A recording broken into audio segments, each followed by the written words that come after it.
up, everybody? Welcome to Flagrant. I know you guys are tuning in so we can talk about what's happening in these protests at college campuses all over the world. I know that's the discussion that you want to listen to. I know while you're sitting at work trying to get a little bit of distraction, you just want to hear about college kids. That's all you want. Yeah, you just want to hear what they have to say about the world. You need that. You need it. You need that. But you know what we're going to talk about? LeBron James putting this white bitch in her place because she was shooken.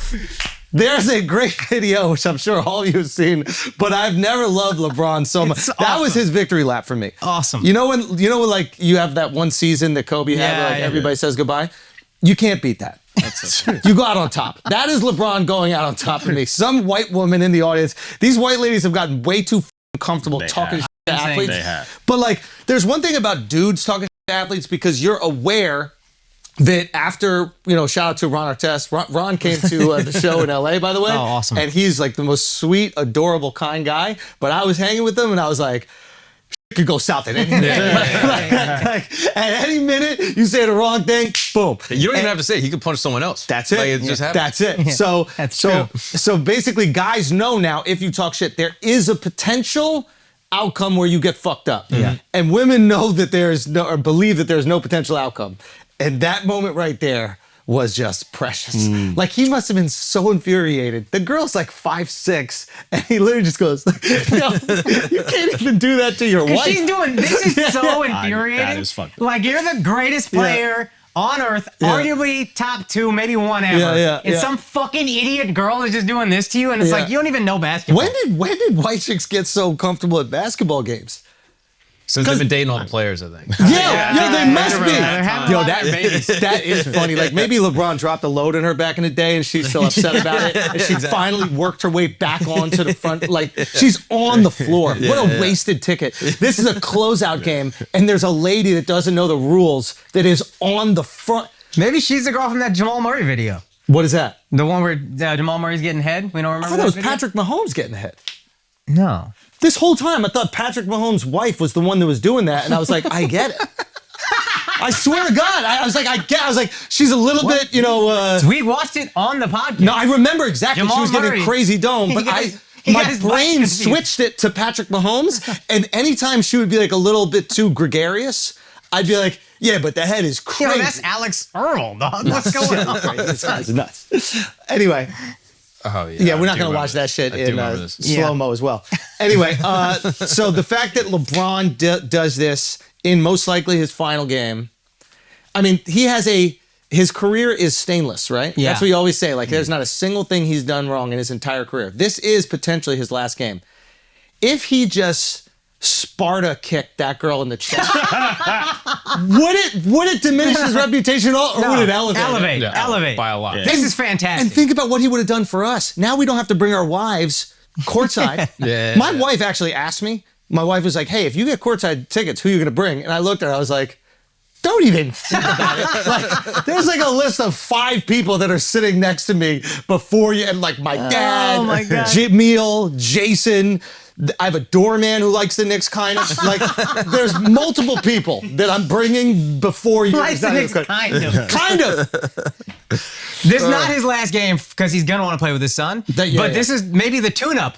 And then last game with his son, Sparta kick right in the face. See you later. Oh my God. Even LeBron, I was looking at the comments, even people who hate LeBron were like, let's go. I gotta hand it to him, that shit is hilarious. Because there's a scene also afterward, or there's a part of the video where he's looking at her, he calls her a scary ass, he starts laughing at her, and he does this, and then he like mocks her.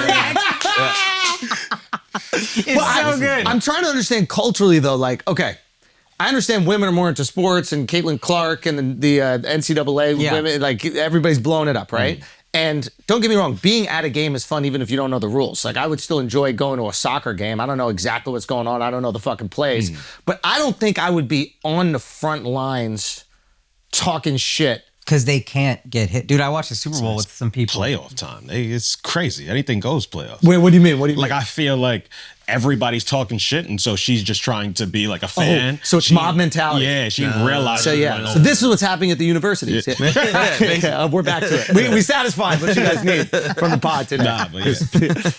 Okay, so you're just so caught up in it. It's a home game. You're winning. It's a closeout. Yeah. And everybody else around you's talking shit, so you start to think it's okay. And there's no repercussions, because even when we do talk shit, none of us have been close enough where it matters. Yeah. You're not climbing up to the 300s to get It's fine. Yeah. The shit talk should get more polite the closer you 1,000%. get. Even though Rod Artest kind of went up into them stands. He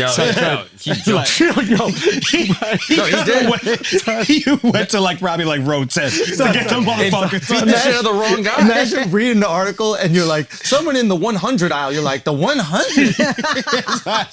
That's safe zone, right? The 100s. He threw that beer though. It wasn't him that threw the beer, but it was close enough for somebody to throw a beer. I believe that. There should be as a little guy, there's a line I don't cross because I could get fucked up. And I'm aware of this at all times. Yeah. When no one has that governor, that's when women are fucking doing that. And arguably the greatest player of all time. You need a fucking, you need that. Security should just do that shit every once in a while. What is going on inside, right? This is the guy who's been so polished. Like his image has been so curated and he's never really fucked up. Like people saw him reading the book upside down or doing these types of things. But all of those decisions he made were to put out the most perfect, pristine product.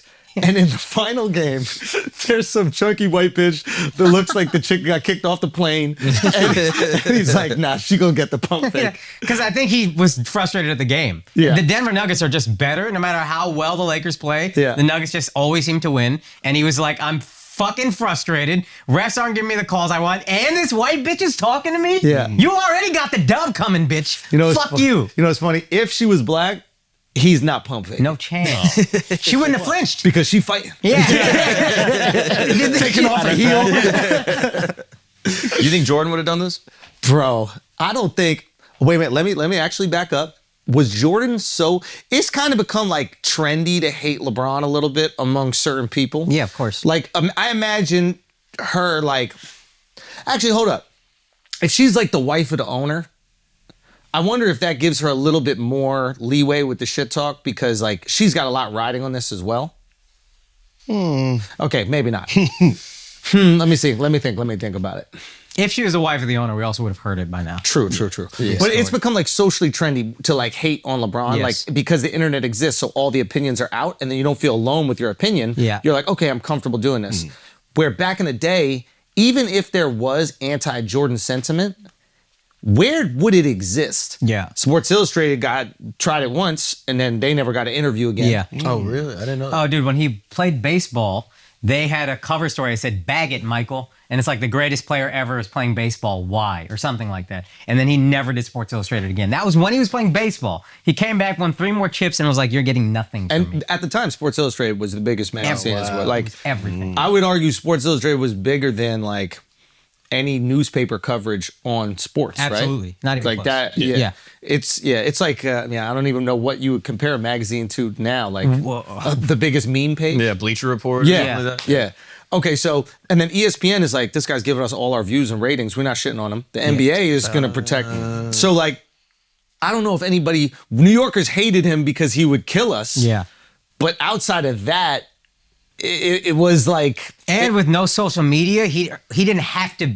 Like LeBron has to be out in front of the camera to help protect the brand, and we're so he didn't have to do any of that. So he could just fall back, say generic shit in interviews, and get out. And then you had no idea what he was really like. Yes, all this sentiment existed for these people. Like the same thing with Taylor Swift. Like I'm sure there's an artist back in the day, Michael Jackson, that there's probably sentiment that existed for Michael, but it couldn't really galvanize. Like where would it exist? You know, I think a little bit is different. Back 90s was like real fouling. Now they do a lot of the crying and pussy calls and shit like that. So that's what she was mocking him for, the crying. And they didn't do flopping back in the day. But flopping early 2000s. If you fell, you fell. Early 2000s, there was flopping. Rest in peace, Kobe would flop. But it was like nobody cared enough. There's no Twitter. People would. But you know when flopping came in the league? When the Euros started to come in. 1000%. Did it really? Dirk was my average, but he even flopped before Dirk. Horribly. Vladi. Oh, I hated that. So like the Euros brought the like from like soccer culture. Yeah. Oh, that's hilarious. Yeah, and it was effective. Yeah. Like they would get calls, and the refs didn't know what to do because they're seeing 7-foot masculine men go like this, and they're like, it must have been a foul. Like no one would act gay on purpose. This is the 90s. So they got every single call, and they literally had to like reconfigure their brains to how, you know, these players' bodies would move. Like you see Joel Embiid, who is like, I mean, the guy is the most frustrating player to watch. Fuck Joel. Right? But here's like dead. Yeah. So here's the thing. I'll say two things. He's the most frustrating player to watch because he does all the like annoying like tries for foul shit that James Harden does, but he's in slow motion. Yeah. So he's not interesting when he does it. Yeah. That being said, his IQ is out the fucking wazoo. Like I've never seen a 7-footer that has that type of game IQ. Yeah. Like to be able to, in a moment, go, okay, I'm going for foul, or okay, I'm creating separation and shoot. Like he's annoying to watch, and we're playing him, and it drives me fucking crazy. But I'm also like, if he was on our team, I'd be like, well, that's fundamentals of the game. Change the game, change the foul. And he might be coming to your team, and it would be perfect with Jalen Brunson in the fourth. So I got to be very careful. Yeah. You know what I mean? But you got to clear that Bell's palsy up. Motherfucker got a disease from the 1800s. Did you hear this? No. Yeah, they're like, yo, half of his face is paralyzed. I think half his body, maybe. Son, they're saying that should make him look meaner. I like that shit. Keep that shit. He got Harvey Dent, right? During the interviews, he's just me mugging niggas. Like, keep that up. I like that. Son, I saw him talking shit, and then I saw he wear Skechers, and I was like, nah, we can't lose a motherfucker to wear Skechers, bro. That should be heartbreaking, dog. True. You can't do it. Nah, but you saw when he was on the floor and he like tried to grab dude. Yeah. That shit was a little crazy. Nah, he should be kicked out for that. Yeah. Mitchell Robinson, who sat out last game because of it, like jumped up and he grabbed and he kind of like bent his leg. He had a couple flagrants. Like, that's crazy. Yeah. But they don't want to ruin the season. Yeah, I know. And that would be the fucking series for sure. Yeah. But it's terrifying. But we gonna close it out tonight. Yo, Knicks, that's right. We're recording this on Tuesday right now. Knicks, you gotta keep doing what you're doing. I'm not ever gonna refer to you as a Knicks fan. You're a Knicks fan. You've had season tickets. This guy is a fucking loser. He's such a fucking loser. I hate him so much. You've had season tickets, unattended seats for years. But fuck both of you guys. Fuck you more though. At least he had season tickets. When was the last time you went to a game before this? When was the last time you went to a game? What the fuck? Go to the 300. How many Drake concerts you been to in the last 3 years? How many Knicks? That's Nick, I'm into 17 Drake concerts. Not a single Nick game. Shout out to Mouse Jones. Shout out Mouse. Comedy, so funny. Was opening for me. He was like, yo, I went to the Drake concert. I saw Al. This N-word knew every word to every Drake song that came on. He had his nails painted. I was like, I don't know this N-word. That nigga was there too, so yeah, but you're a Drake fan. I'm a Drake fan. Kudos to you. Yeah. You're not a Knicks fan. I'm a Knicks fan. I went to 2 Knicks games. One was in LA, one was here. You're a fucking loser. Nah, but this season I went to 2 games. That's more than you did, more than he did. No, I'm not a Knicks fan. All right, so boom. Listen, we're busy, and also this is a tricky one this year. Oh yeah. This is a tricky one. They're gonna close out today. They're gonna close out today. 3rd game of the season. You know what's funny is that so we got the shows this weekend, obviously MSG, and I remember when I was booking the shows, they said, "Listen, there's a chance if the Knicks make a late playoff run that you could potentially get bumped out of your dates. Is that a risk you're willing to take?" And I remember saying to the person at MSG on the phone, I go, I've been a Knicks fan my whole life. I've never been more comfortable with this risk. I said, book the goddamn shows. Ain't no fucking way. Oh my God. Some 6-foot light-skinned motherfucker's gonna come in and drop 50 every goddamn game. Unbelievable. Bro, my mom called me. She was like, yeah, so I see that like there's a playoff game on the same day as the show. Like, what's up with that? And I was like, oh, well, like they have it like double booked because if the game doesn't happen, then the show happens, da-da-da. And she goes, so like the games are just rigged? I love it. I was like, what? I love it. She's like, well, like they already know the outcome of the games because they're not gonna like. It makes no sense that you put 2 things on the same day. Like once you believe that everything is conspiracy, everything does become she conspiracy. Got a good point. It's a great point. I was like, are the games fucking rigged? I mean, it is rigged to the point that Joel Embiid didn't get kicked out the fucking series immediately after injury, and you saw him kick homeboy as well. Yep. Yeah, that was foul. That was dirty. That's just like some rough play.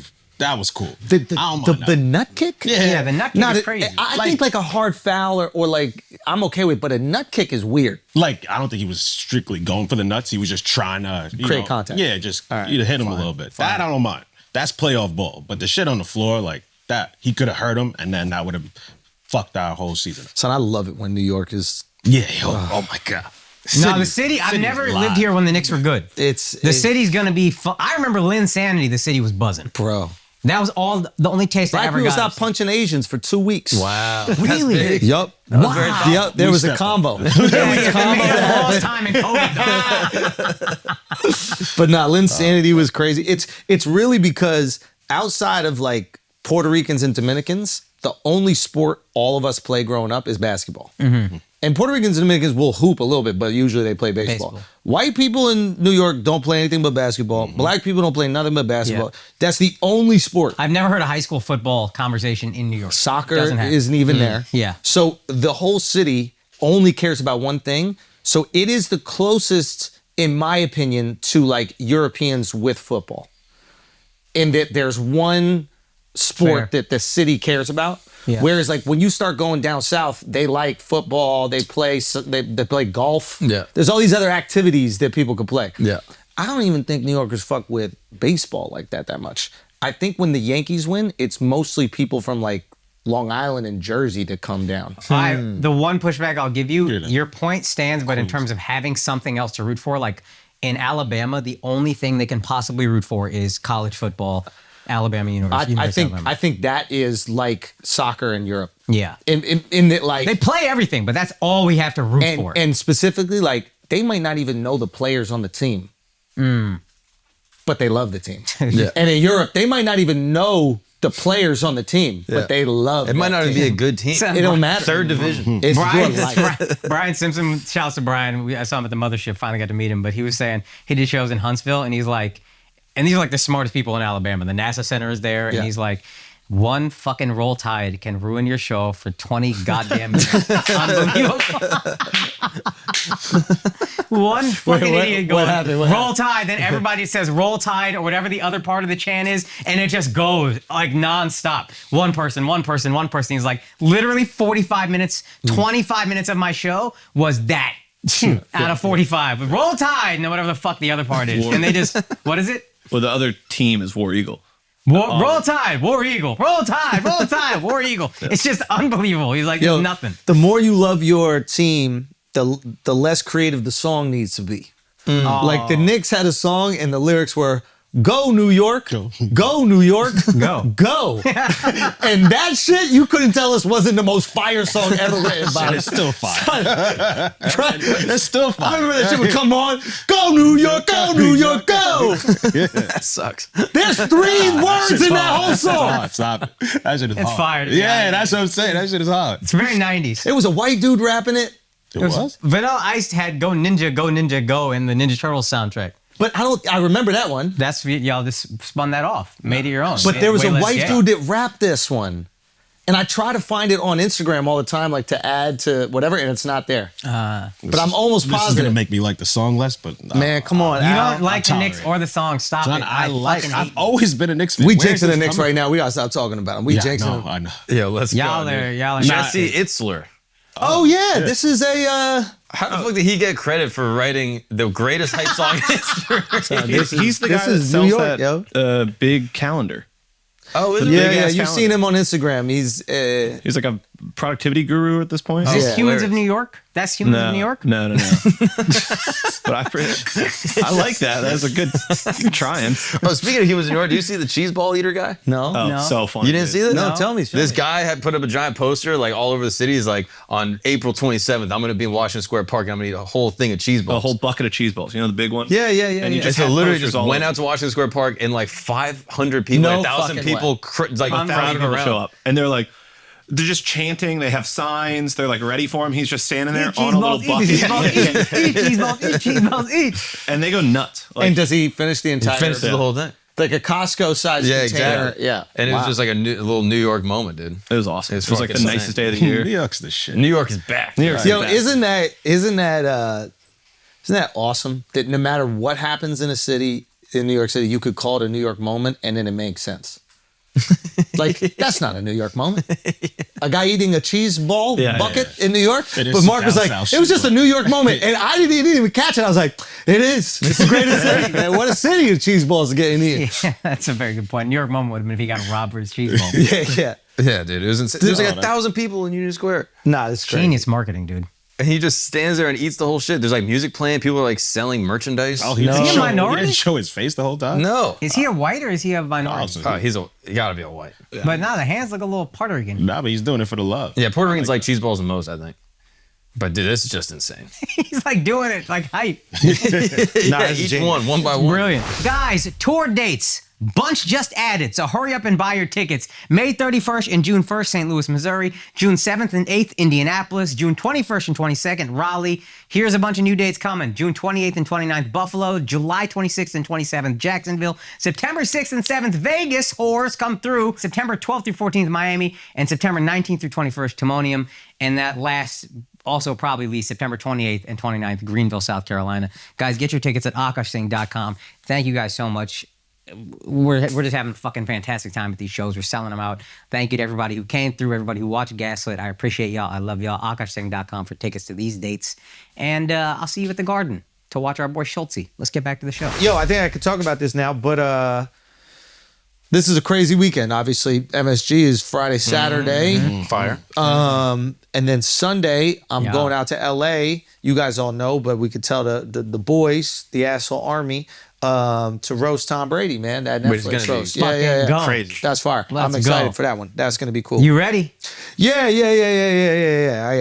I saw Tony working some shit out at Mothership. Oh, good. He's ready too. Yeah. Tony's gonna be there. There's gonna be Kevin Hart's hosting it. Yeah. There's gonna be a bunch of other people there. I don't. They told me I can't really talk about.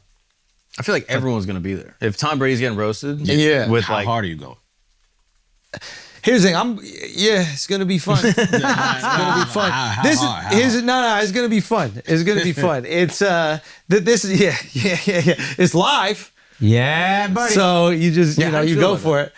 I think it's a horrible decision by Netflix. Really? Why? Yeah, I mean I've told them this. It's just like with roast, you're gonna have fucking NFL players reading. Like that's never a good combo. So it's just like, why would you do this live? You film it, then edit it down to the best 1,000%. version, and then put it out. They're doing a few live things. They really are leaning into the live. I think Cat Williams' special is going to be live, which I think Cat will knock that out of the park. But still, like Chris Rock walked off upset. If you saw the live, he was upset about a couple lines he fucked up. Why not just edit? Yeah, but for their argument for the Rock thing, it was like the most viewed thing that they've ever had. Yeah. It was a big Fair moment. enough. And then so I understand where they're coming from. Like there's going to be excitement, but I also think like roasting Tom in general is just going to be such a crazy thing that people would watch that you could film it and then put it out a week later, and it wouldn't make any difference at all. In my opinion, but yeah, it'll be fun. Now they got me going last, which is the worst position. It's not. Yeah, it's not like You go like cleanup. So here's the thing. It's tough. It's respectful. Like I'm like, oh, that's cool, but I don't care to go last. Like I'm not like you got to put me at the end. The reason why you don't want to go last is because you lose jokes throughout the whole Lisa thing. Lampanelli talked to me about this. I randomly talked to her backstage at a show for a couple hours, and she said when she was going last at the roast, and she's like, so many comics wouldn't want to go last, so I would have to. Yeah, no But comic wants to go last. think of all the jokes that are getting done. She's like, you have your list, and you're just scratching. You invariably are scratching off so many jokes. You're like, well, I can't do that. Or they hit the same Giselle joke 50 times or whatever, and you're like, well, fuck, now I got to do something different. Or So are you talking with the other comedians in terms of like what bars they got? I think that should be what the show does, but there's no real process for that, and then people don't really share. Comedians aren't going to be honest. They're going to keep their shit in the tub. If I was doing it, I would have everybody submit to like an entity what you're going to do, and then that entity would filter out and make a decision and be like, hey, there's crossover here, let's not be. Like that would make the best show, especially if you're going to do live. Yeah, but it doesn't last seem like there's that process. And also like obviously the players are all going to have the things they say, but keep in mind it's different than just doing a stand-up show. When you do a stand-up show, you just talk about all the different topics. You're just talking about the motherfuckers on the dais. Yeah. And this going to be long. Yeah. You know what I mean? But at the same time, it's Tom motherfucking Brady. It's like pretty sick thing to do. Where's it going to be? The Forum. Oh, wow. Yeah. That's crazy. Yeah. I thought it was at like a theater. How many times are you going to perform at the Forum this year, dog? That's a good point. Yeah. That's fire. So, it's cool. You have any bar that didn't make the cut that you could tell us here? Nothing that I'm like throwing out yet because again, I don't know where shit will be. I have a set that I've been working out, and it's like I almost kind of want to, no matter what, release the set. Yeah. because I'll probably have to scratch shit off as we go through. Oh, yeah. But there's a version where it's just like, this is fire. I want y'all to see this. Yeah. So I might film it or release it or something. I've heard like it's that. crazy. I talked to a buddy of mine that was at the cellar. Oh, really? He ran it. Oh, sick. He was like, bro. It gets wild, bro. You know Kendrick type shit. I don't know. I mean, let's hope that we get there and there's still jokes. I'm excited for it. Cool weekend, busy ass motherfucking weekend, but we're gonna be good. And then you're gonna be out there, and you're gonna be out there for the fest. Yeah. So Just improv, both shows sold out. Got Thank 'em. y'all so much. Got 'em. Appreciate y'all. Yep. And then Mark. I'm gonna be doing my buddy Kid Super show. Hell yeah, dog. Kid Super's doing the Paris Fashion Week fashion show There. for Netflix. amazing. Yeah, so I'm gonna be wearing like a tutu or something. Wait a minute. So, and are they gonna? I know Kid will film it, but is it gonna be? No, it filmed? won't be filmed. Okay. Yeah, it's not gonna be put out. But Kid Super will do it. Maybe they'll do something with it. Really? He won't even film it at all? I mean, it might be filmed like for us, but it's not gonna be the way that the one you did in Paris was like released as a special. It's not gonna be like released. Got it. Okay. Yeah. That'll be cool though. Yeah, It's gonna be that's fun. Yeah. It's gonna be fun. Shout Yeah. out to Colin, Do you dude. know? Did you see your outfit? No yet? idea. Because his outfit's the outfit. I'm painting my nails, bro. I'm doing the whole thing. Oh, you I gonna might look need fly some. then. I need some advice. I need some advice. Come on. Are you gonna What date? It's a Sunday.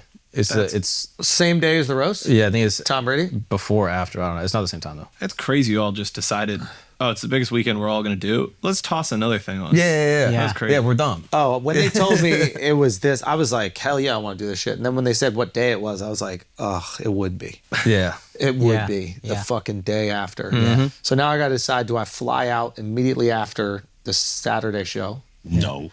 Or do I Right. fly out Sunday? Either way, I can't party like crazy. Yeah. I'm just saying, bro, think about it. I mean, you can't it's- party crazy after night one because you got to be ready for night two. Night Who two. says who? Nah, but you can't go. I'm a father. Don't listen to Al. That was I'm the a devil on your father, shoulder, Al. bro. Don't listen to Al. No, I hear what you're saying. No, we're obviously going to But celebrate. frankly, there's man. 3 nights. You know what Yeah, I mean? I There's know. night 1, night 2, and then night 3 is the roast. Yeah, but I understand what you're saying, which is like, yo, it's everybody's here. This is this moment that I've been working towards. Like I'm way more excited about MSG.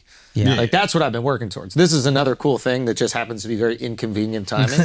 But like MSG is like everything I've worked for in my professional career. It's like, It's gonna be this crazy. is It'll be fun. We'll all be out there. I'll be out there Sunday. Are you gonna come? Of course. Yeah. Oh, Sunday. I don't know. Come on, bro. Come on, Al. We I mean, come you got on. a spot out there still, right? Yeah, I do. Oh, actually, I could go. But let's kick it Sunday night. Yeah. I mean, I'm going out Sunday. Man, you probably. I'm flying coming right back Monday. Oh, yeah. I have a 6 a.m. flight Monday. Okay, good. the fuck I'm doing? I'm going back Thursday. You know what I mean? Like it's gonna be crazy. Yeah. So, yeah, we're just bouncing around. It's gonna be fun though.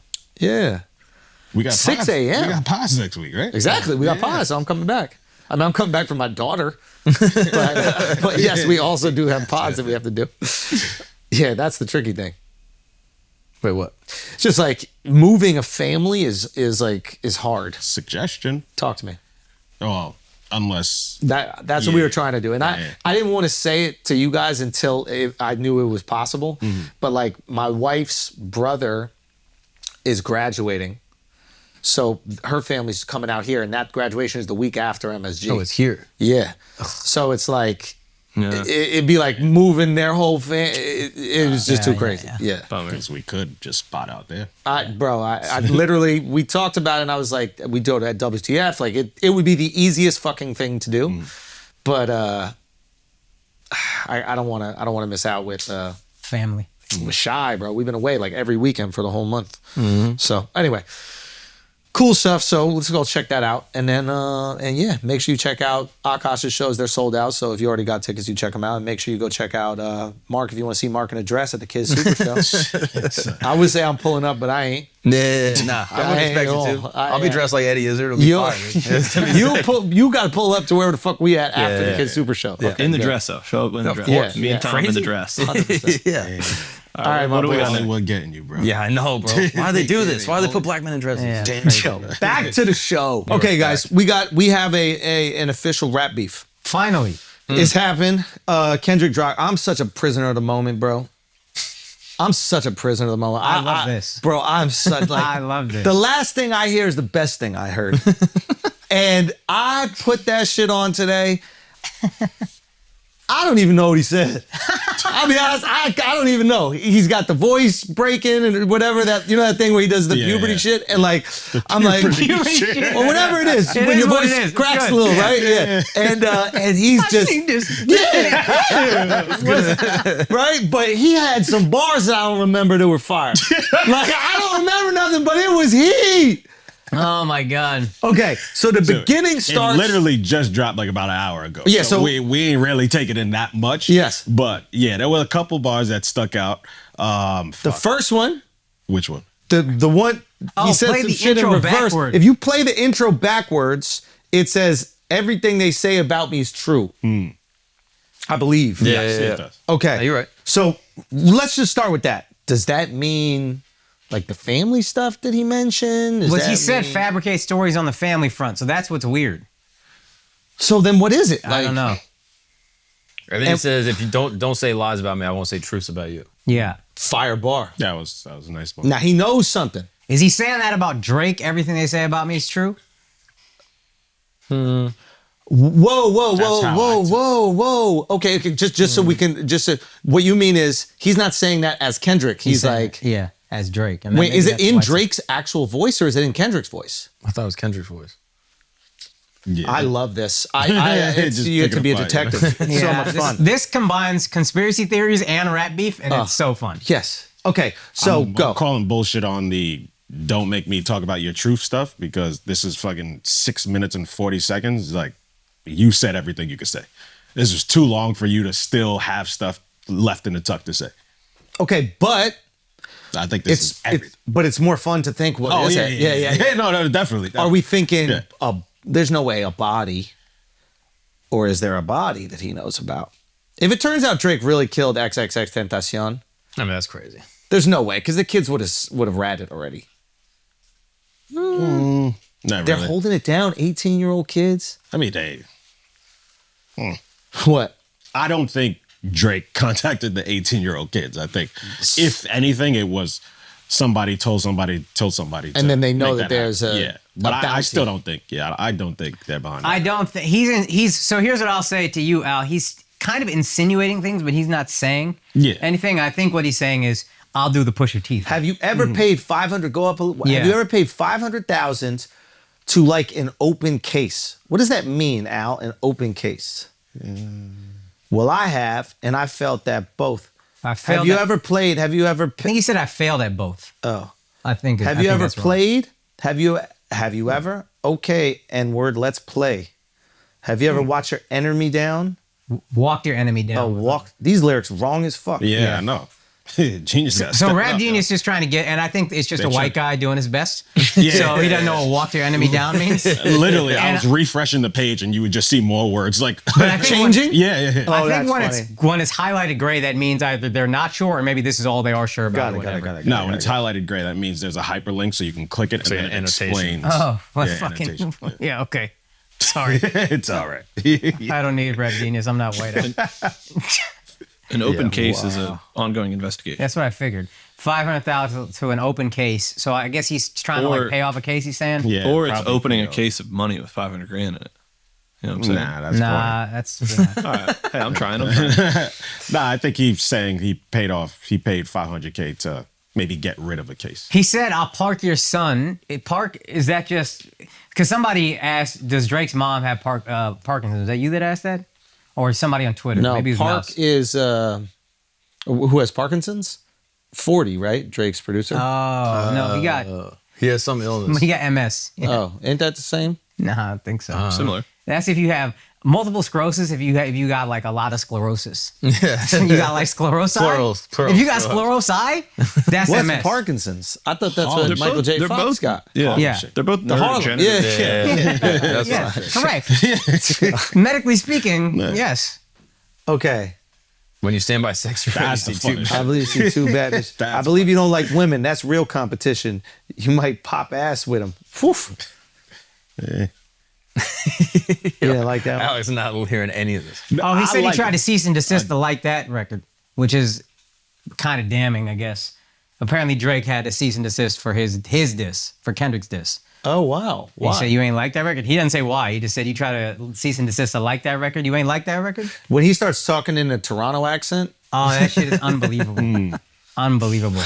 And that's very, Guys, we don't it want you is saying so the much N-word. fun to be prisoner of the moment, guys. I'm telling you, if you just let yourself go and you just indulge in the last thing that you try, Yeah.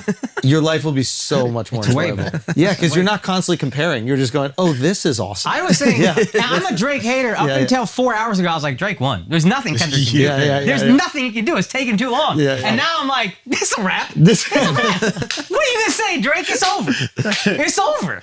I definitely was saying that this weekend. I was like, if nothing drops this weekend, it's over. It's done. Kendrick came through. Yeah, nah. It's And how back long on. was it? 2 weeks? 2 weeks for him to drop? Yeah, pretty much 2 weeks. Which 18 was days, what? I think, according to That was what Drake took. Drake Yeah. might have taken 28. Nah, but Drake dropped on I think it was Saturday morning. So this is Tuesday. So he's 2 weeks and some days. all right. But it's around the same time. It's not like some crazy shit. Yeah. Yeah, I think it's It's good that he made it really long because now it's like, all right, we're giving you a little bit more grace because we see you put the work in. But if he just came back with like one verse. Do diss tracks need to have radio play? Like, I feel like a diss track with radio play is a better diss. It's more effective. It's more effective. Like, back to back, like, you'll be in the club being like, yo, is that a world tour or your girls tour? Like, forever. You know what I mean? So, like, such a fantastic line. people are it's a going to be classic dissing line. this guy into perpetuity. Whereas, like, some of these other ones, like, the story of Adidon, like, is like a good diss, but it's like, You'll never hear it again. I can't remember the last time I heard it since it played. Yeah. But Pusha does get the win for that one though. Yeah, I So, don't even. This think is it's where there's some debate. What I will say is this: it's possible that a diss track could get escape velocity, which is ether, which is what is the Pac one about Biggie? hit him up. Hit him up. Hit him up. Well, that's also like a radio song. First off, fuck your bitch and that- click it. that Yeah, it's beat pure fire. radio. Yeah. I mean, it's but crazy. ether Get wasn't. money. Yeah, ether wasn't radio, No. but everybody knows it. It became a word, like it's part of the vernacular. So if it's that nice, it could do it. This is not that nice. And neither is Drake's, to be honest with you. Like neither of them approach ether levels where you're just like, that's the only thing you think about when it comes to rap beef. Yeah. But in terms of radio play, I think Push Up is more radio friendly than this. Yeah. one. Yeah, but I 100%. think that's a But then- general goal of Drake. Like over that Kendrick's. is way more. It's the best. Yeah, of them all. exactly. Like Good Last point. Number one. Yeah, that shit Good fire point. ass up. Good point. But- Yeah. Okay, so any other things from this disc? Do we see anything happen? You heard it's starting to get a little violent potentially because one of the dudes' houses got robbed. Yeah, could be a I coincidence. think this was who's Cash, one of the managers from EXO. yeah.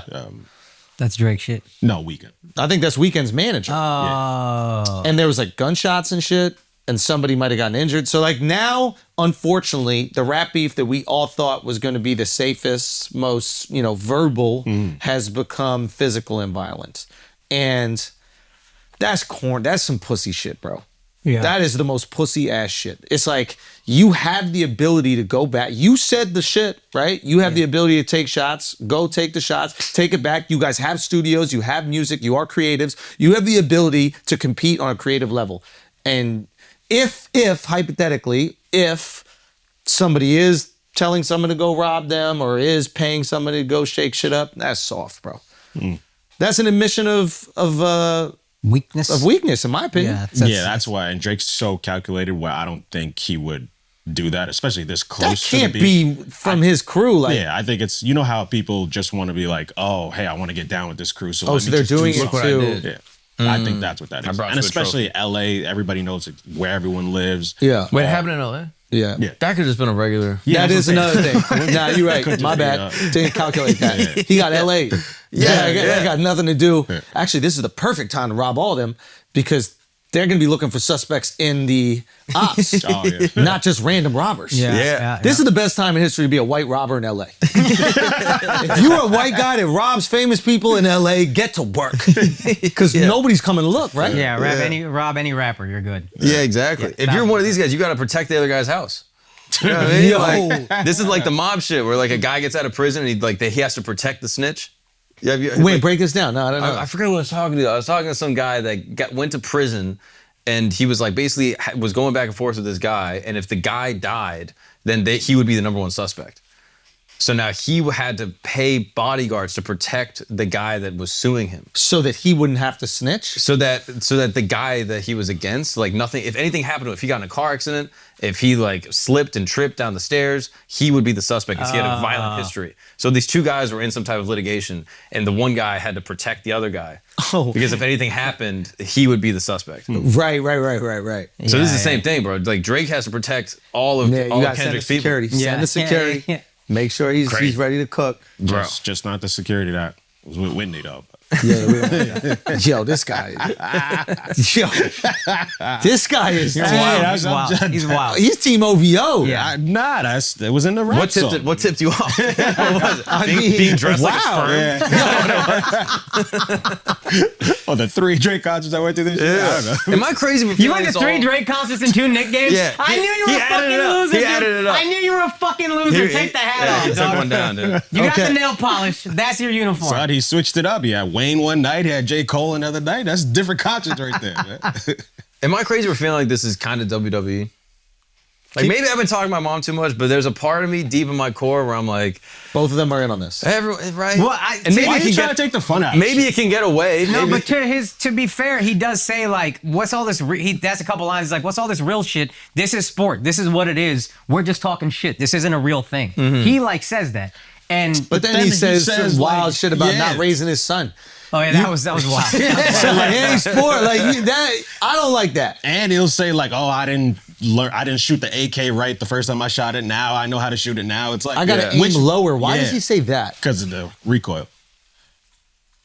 That was the blackest moment Al's ever had. But he must not have been an AK because the AK doesn't have recoil.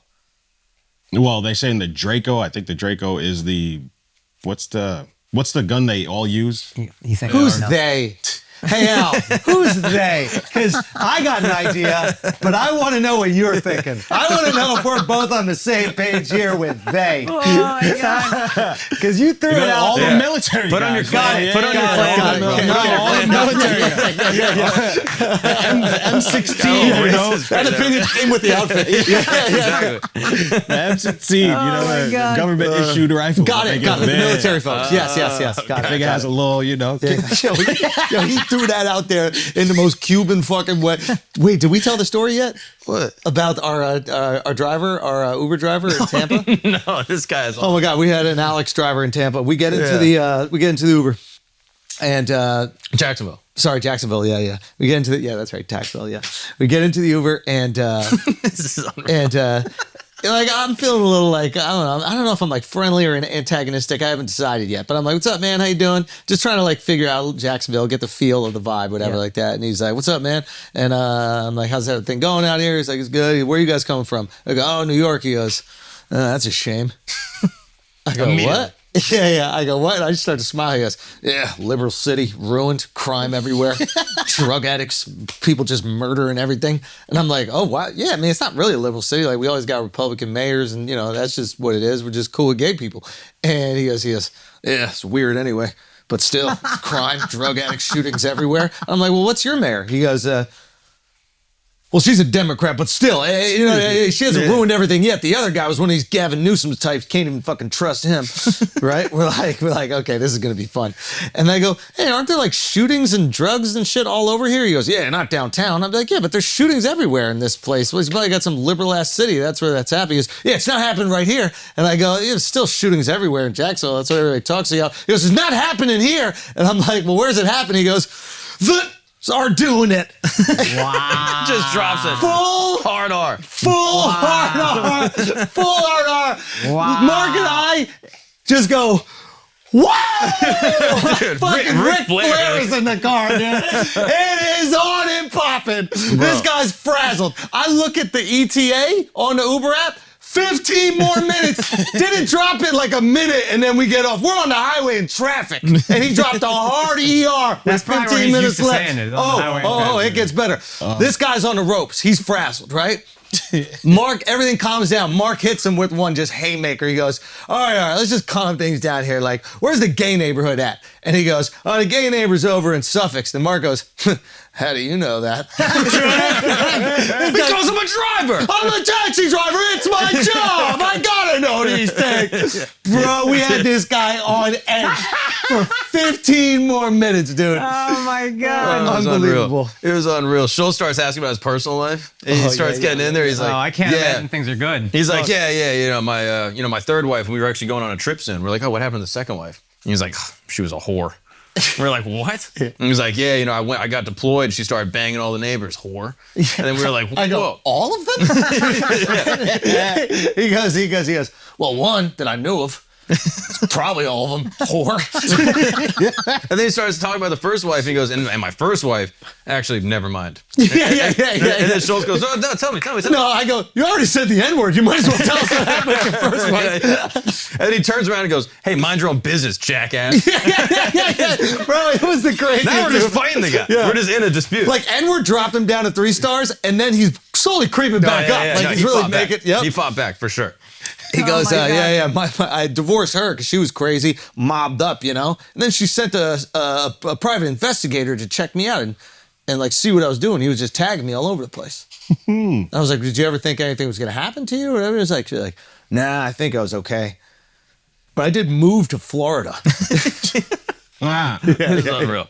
Anyway, so that was what you And then picks up from where? Mississippi? No, I was up in where was it? Philly or something like Philly. that. And then gets on the phone, starts speaking perfect Spanish. Oh yeah, he's a Cuban the whole time. Hell? We thought he was like this white hillbilly guy, but he's a Cuban the whole time. So we gave him a little slide on the N-word, but maybe we shouldn't. What is your thinking on that? Done, dude? What complexion? Like he looked. They thought he was white. He looked whiter, but sometimes when you're that racist sounding, you kind of seem it. You know how there's some white guys that have the Sean King effect where when they sound blacker, you're like, oh, maybe he is mixed. He was Sean King, but hillbilly. Gotcha. Like Sean King's brother. Yeah. So he can't say it. He can't say it. Okay, got it. Okay, fair enough. But he looked like every single Facebook profile picture, like the dude in the car, hat, glasses. Like, have you seen this? Every Republican dude on the internet. Oh, dude, it's the same guy. Red hat or no. It'll just be just a hat, maybe a Punisher hat. You know what I mean? With the skull thing. Yeah. And then glasses, just sitting sunglasses in a car. Yeah. Fast sunglasses, Oakleys. Yeah. Just sitting in a car, and it's every guy has the same exact one. Bro, this dude was he would say, shirt on his graphic tee. It was it was it was just walking on thin ice. The whole thing, no.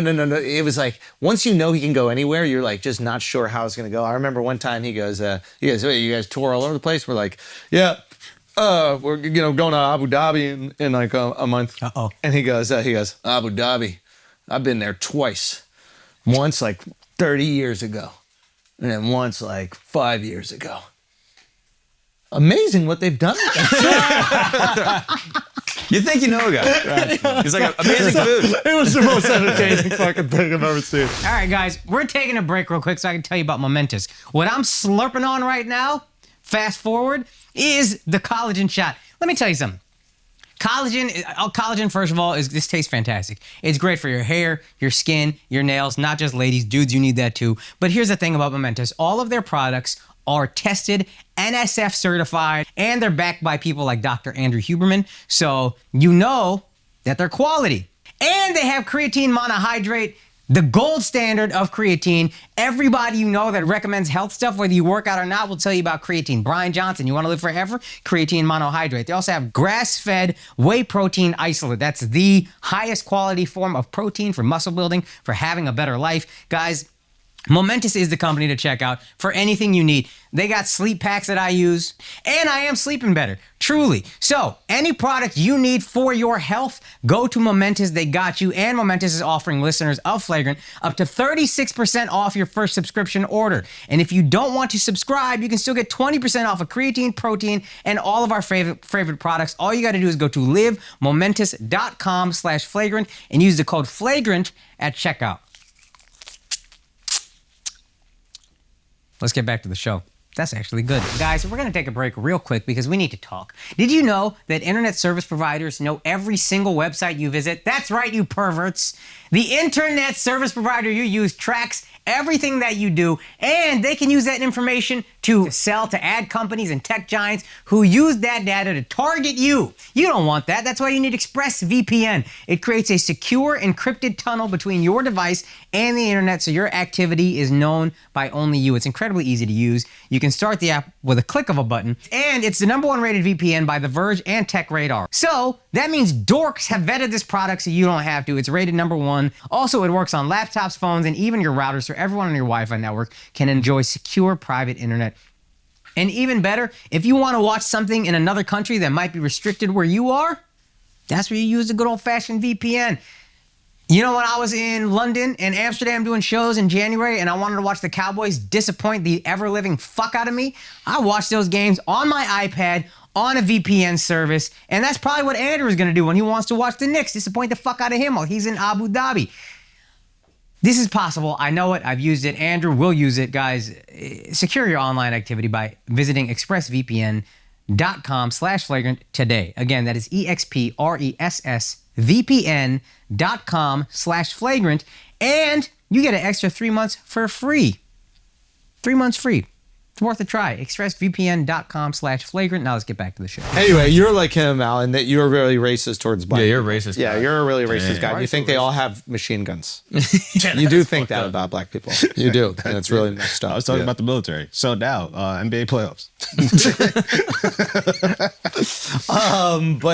But yeah, no.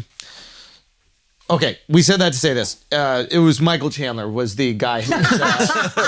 Why is everyone going for Michael Chandler, dude? Because he has 2 adopted black children. Monster. And Respect. what'd you say? Monster. How dare he? How dare What he? an asshole. Yeah, but what an asshole to take these kids Oh, what a dickhead. out of the foster system Oh, how and dare raise you. them How dare you? as if they were his own, How dare you? with love and affection. Piece Evil. of shit, dude. But I think the thing that he said was he's not raising them as black kids, he's just raising them as children. I think that's exactly. And I think that black people online were like, you don't have a choice but to raise them as black kids. But what if he said this? What if he said the opposite? What if he was like, I'm not raising them as children. I'm raising them as black kids. Yeah. That would sound wild. I got these motherfuckers doing hopscotch, Double Dutch. double dutch. We got them doing all the things. These are my little piglets. Yeah. Piglets. Piglets. What? Why can't you say Piglets. Why can't you say piglets? Jacksonville almost came Piglets. out. If you went back 2 letters in the alphabet, it would have been a very I'm a different cab situation. driver. I have to say that. Can I say something very real? I saw Al calculate whether or not he should snuff you. I saw it. I saw the... My LeBron almost came out. Now you get Yeah, Bronny. yep. Because sometimes these white bitches with long hair on your nerve. But yeah, all the comments are like, society's gonna raise them as black kids, so you have to teach them of the culture. Which might be true, but he don't. yeah. Yeah, he don't know that. He's a white dude who grew up a white dude. He doesn't understand these things, and he'll learn. Why are you yelling at him? I also think there's part of him that's like, he's like, I don't want to force anything on them. I want them to exist in the world as who they are, right? And I totally understand black people that are like, yo, it's some wild shit they're gonna go through, and maybe you should let them know before, so when it happens to them, they're not shocked and it doesn't break their heart that the world can be, treat them a little bit differently. Yeah. So I understand that perspective as well. That being said, Chandler can't be like, I'm raising them black, because then black Twitter's gonna be like, the fuck you know about raising what do you kids know about black? culture vulture, blah, blah, blah. Yeah, He can't win. He can't win. Yeah. But in this is a net positive. You're taking 2 kids out of the foster system. Right? This is fucking awesome. He's a great 100% dude. out of- I, on the other hand, will have white children, and I will raise them black. So it'll be a wash. How's that different than how you grew up? I'm gonna raise my kids black as hell, dude. How? How so? I'm gonna teach them how to rap. They're gonna play basketball. That's white. All black people just rap. That's the white. best ones. Basketball, that's European. Oh fuck, that's a good point. Yeah. Yo. They're gonna sell bags on Canal Street. That's what I'm gonna make my kids do. That. That'll be fun. like black. Yeah, we're going all the way, dude. Whoa. Jamaican. Mother, Really? My kids are gonna be hustling. No, that's dude. Africa. Or bro. Nigerian. My kids will be hustling, bro. They'll be making money off rip. Let me tell you something about Africans. Africans don't have the same fear of police that American blacks got. What? We're talking about Canal Street with Son, these Africans ain't watched not one George Floyd video. These Africans think they American and just white about it. Like, they are cursing at the cops. They're on the street selling weed, fake bags, fake sneakers, out in public. Bro. They turn this one corner into like little Senegal. Yeah. And the cops come and try to move the shit, and they're like, fuck out of here. It's unbelievable. Yeah, it's awesome. So now the cops are policing it a little bit more. So now they all carry it in bags. So it's like they can just like run and go. Yeah. So I saw the other day, I was coming out my studio. Explain a little bit what we're talking about, though, for people that haven't been to Canal, New York. In Canal, a lot of the guys, they happen to be African, but they're also Asian as well. Motherfuckers. So they used to put like just a blanket on the ground. We'll have a bunch of counterfeit shit. They would have a bunch of counterfeit shit all on the blankets. But then police would come and they couldn't pick the shit up, and so they would lose all their stuff. Yeah. So now they keep everything in bags, or they keep it like away in some place, and they'll have to take you around the corner to sell you some shit. So when the police come, they all just run with their bags, and it was a frenzy when I walked out the studio. It was like 20 guys just running, and the cops just trying to decide which one to go after. Huffing in sandals. Yeah. So the guy who was the most selfish, who had the most amount of bags, he got caught because he couldn't. Wow, it's a good lesson. Yeah. And they don't give a fuck. Yeah. They are breaking the law, cursing at the cops. Yeah. Only white people I've ever seen doing that. White people, the only people I've ever seen do something illegal, get arrested for it, and be angry at the cops for doing their job. How dare you? But they're so ballsy. The moment they arrested that guy, took him off, went right back to They don't care. Which we had a racist Uber driver, right? Yeah. This guy said the N-word. Not the most racist Uber I've ever been in. Talk to me. The most racist Uber driver I ever had, this will be controversial, was like a Nigerian dude. That just immigrated. No. And I was like, yeah, man, so how's Nigeria? Like, how do you feel being in America? Da-da-da. I think this is like Trump was president. I was like, what do you think of Trump? Da-da-da.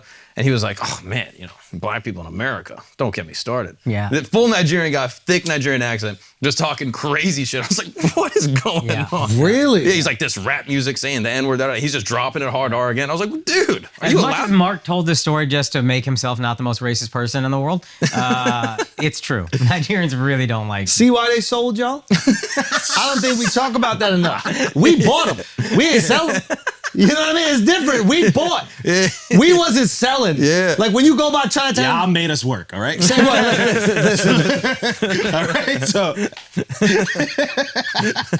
That's a good point, That's a too. good point. That's a good point. I made it seem like they were upset at the purchase. If we bought them and then you got to do whatever you want, you'd be happy. Yeah. You got the fuck away from them assholes over there. Yeah, you're right. It was really the work. That was the issue. Yeah. God damn, you blew my mind right now. Damn. Travel wasn't the best either. I don't know if you know that. Nah, you're right. But again, that's on them. They was not providing good travel. Or the Brits or whoever was the middleman. Was it the... No, don't say it. Don't do that. We can't say it. Bro, the Jews already getting blamed enough. Bro, the conspiracy theorists is blaming Jews for everything. Is your Twitter crazy right now? Yo, my Twitter is... By crazy, do you mean awesome? Wait a minute. Hold on. Nah, Twitter's kind of awesome right now. No. The way that they blame the Jews... I had them blame Jews for... they found a way to blame Jews for JFK. Oh, hell yeah. They think that the Jews assassinated JFK. How? Talk to me. My mind is open. Yeah, I do. I need to hear this. So is his. Speaking of watermelon, JFK's brain. The amount of racism I've seen on Twitter the last 48 hours is crazy. It is. It's also hilarious. I saw this post that came up. What is this? Bobby Fischer, okay, one of the greatest chess players of all time. Just two words, two sentences. Best pattern recognizing ability in history. Also, blames the Jews for everything. That's funny. That's the whole post. For those who don't know Bobby Fischer, he's a chess prodigy. Bro. In the U.S., like took the world by storm in the 70s. They made a movie about him, right? Searching for Bobby Fischer? Yeah, and then apparently went kind of crazy and now is a big anti-Semite. Oh, is he? Yeah. According to his went crazy Wikipedia. or clear, whichever. whichever side you land. Yeah. He recognized all the patterns. That's the point, yeah. Bro, my Twitter, I don't know if it's just mine. Son, yo, it is crazy how quickly Jews get blamed for every single, like, it's wild. It is wild. Like, you got, like, for all the Jews, no, I know, you feel that. But for all the Jews that have been saying these things for years, and then Absolutely. you're like, nah, bro, there's guys no are crazy. way. There's no way it could happen again. Not in America, not any place. Bro, how fast Twitter has turned into the Jews have done everything. They blame the Jews for the Knicks trying to bump me out of my day at Madison Square Garden. They did. And I went down the thread and I was like, I got to get to the bottom of this. I mean, Nolan, is he? No. Oh, he's not? His name is Dolan. You are the worst Knicks fan. Bro. Oh my God. I told you. fake He's Knicks a fan. fucking loser. Bro, You're they're a all the fucking same, loser. bro. Son, No. Kendrick won the beef. They're all You the suck, dude. same. I hate this guy. I hate this guy. Nolan? I'm not doing Loser. names. He's The a director? fucking loser. and the fact that you just assumed he was Jewish because he owned it. Alan Pete, 90s Alan. Knicks are playing all right. Yeah. 90s Alan's The one bad. outside of this whole thing. Now let's talk about trans again. Now let's talk about trans combo. Okay, so Aren't you a Chiefs fan now? Yeah. How's that different than what he's doing? Now I'm openly. Y'all yelled at me for this. This is what we've been. Don't yell at me. You me. Yeah, but I'm not switch. I never switched sides. he did never switch. Because you never I cared have- enough about sports to switch sides. But it is his team. That's what I'm saying. It Yeah. is a little different when you go to a different It's city. not his team. It's not always his team. been That's my my team. point. It's I've when never- you're born. There is a caveat here. You see the difference a little bit. No. He's a loser. How dare you criticize me? He's a fucking loser. Tell us all the stuff that they're saying about the Jews. I actually think in a weird way that this is helpful for You Jews. need to see anti-Semitism is real. Exactly, because when arguments seem logical, all of a sudden you go, wow, maybe I should look into this. When things get so conspiratorial and ridiculous, then you can go, hey, you see how people hate Yeah. us? I- This is the problem, and it needs to be nipped I in think the that bud. was the thing I learned post October 7th. However you feel about what the government in Israel is doing, Yeah. you can't say anti-Semitism isn't real. Sure. That's a thing that I'm like, oh fuck, that's real. Now I could disagree with the government of Israel's actions, but anti-Semitism is out there and it's crazy. Yeah. It's crazy. Oh, I know it's real, and I'm not even Jewish. But when people think I thinking am, you're Jewish, and I be getting it, and I be getting it, bro. yeah, you and Nolan, dude, Yeah, me and big Jews, dude.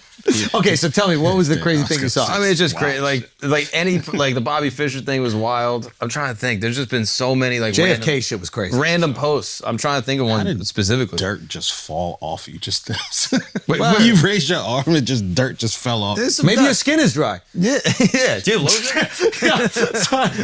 Put some water on it so Akaash can fuck it.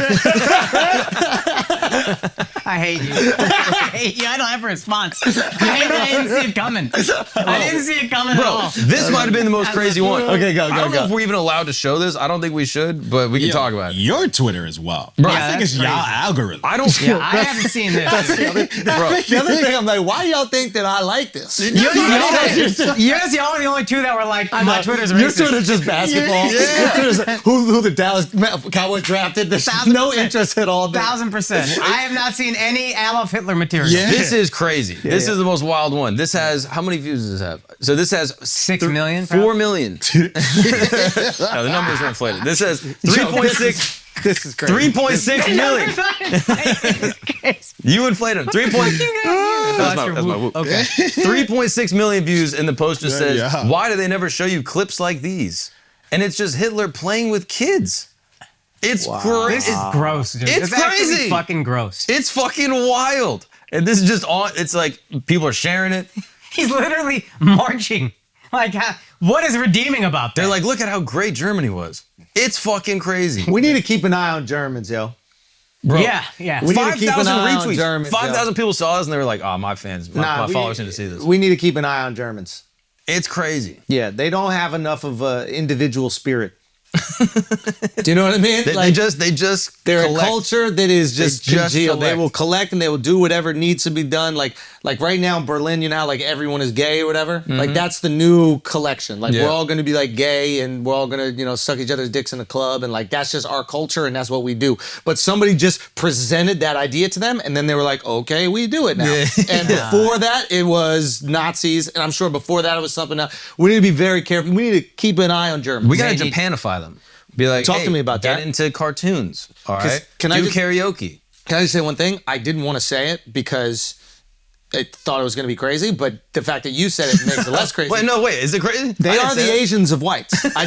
And the way that you can get Asians to just get on the same page. They make great products. They make the engineering, efficiency, the efficiency, lack and they of emotion. get on the same page. Yeah, exactly. If Germans ate with chopsticks, we would think they were fucking Chinese. No, I don't even think this we is would know the actually difference. I so honestly good. This think is so we good. would stare at them. This infuriates me. It's so good. It This is true. infuriates me. Look at Hitler. He's a fucking Chinese. He's a fucking He's Chinese. Mao, if dog. you look at him. He's Mao. He's Mao. He's Mao. What's the difference between Mao and they both love light skin? Both be killing people recklessly. Yeah, that's a good Unifying. Look up Chinese preschool TikTok right now. Look up Chinese preschool. They got these motherfuckers doing synchronized basketball drills. It's gonna look exactly like that. Those bitches dancing in Germany. Wait, is it real? This is real. This is actually terrifying. The way preschoolers in China or kindergartners in China are. It's like They don't got the love of the game, no, son. They don't got the love of the game.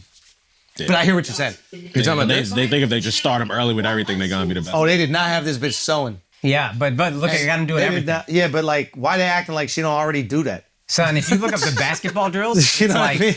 That's her job. Don't show it like it's a hobby. son, they're fucking fully grown humans. Yes. Yeah. What I'm trying to say But is, that's Germany.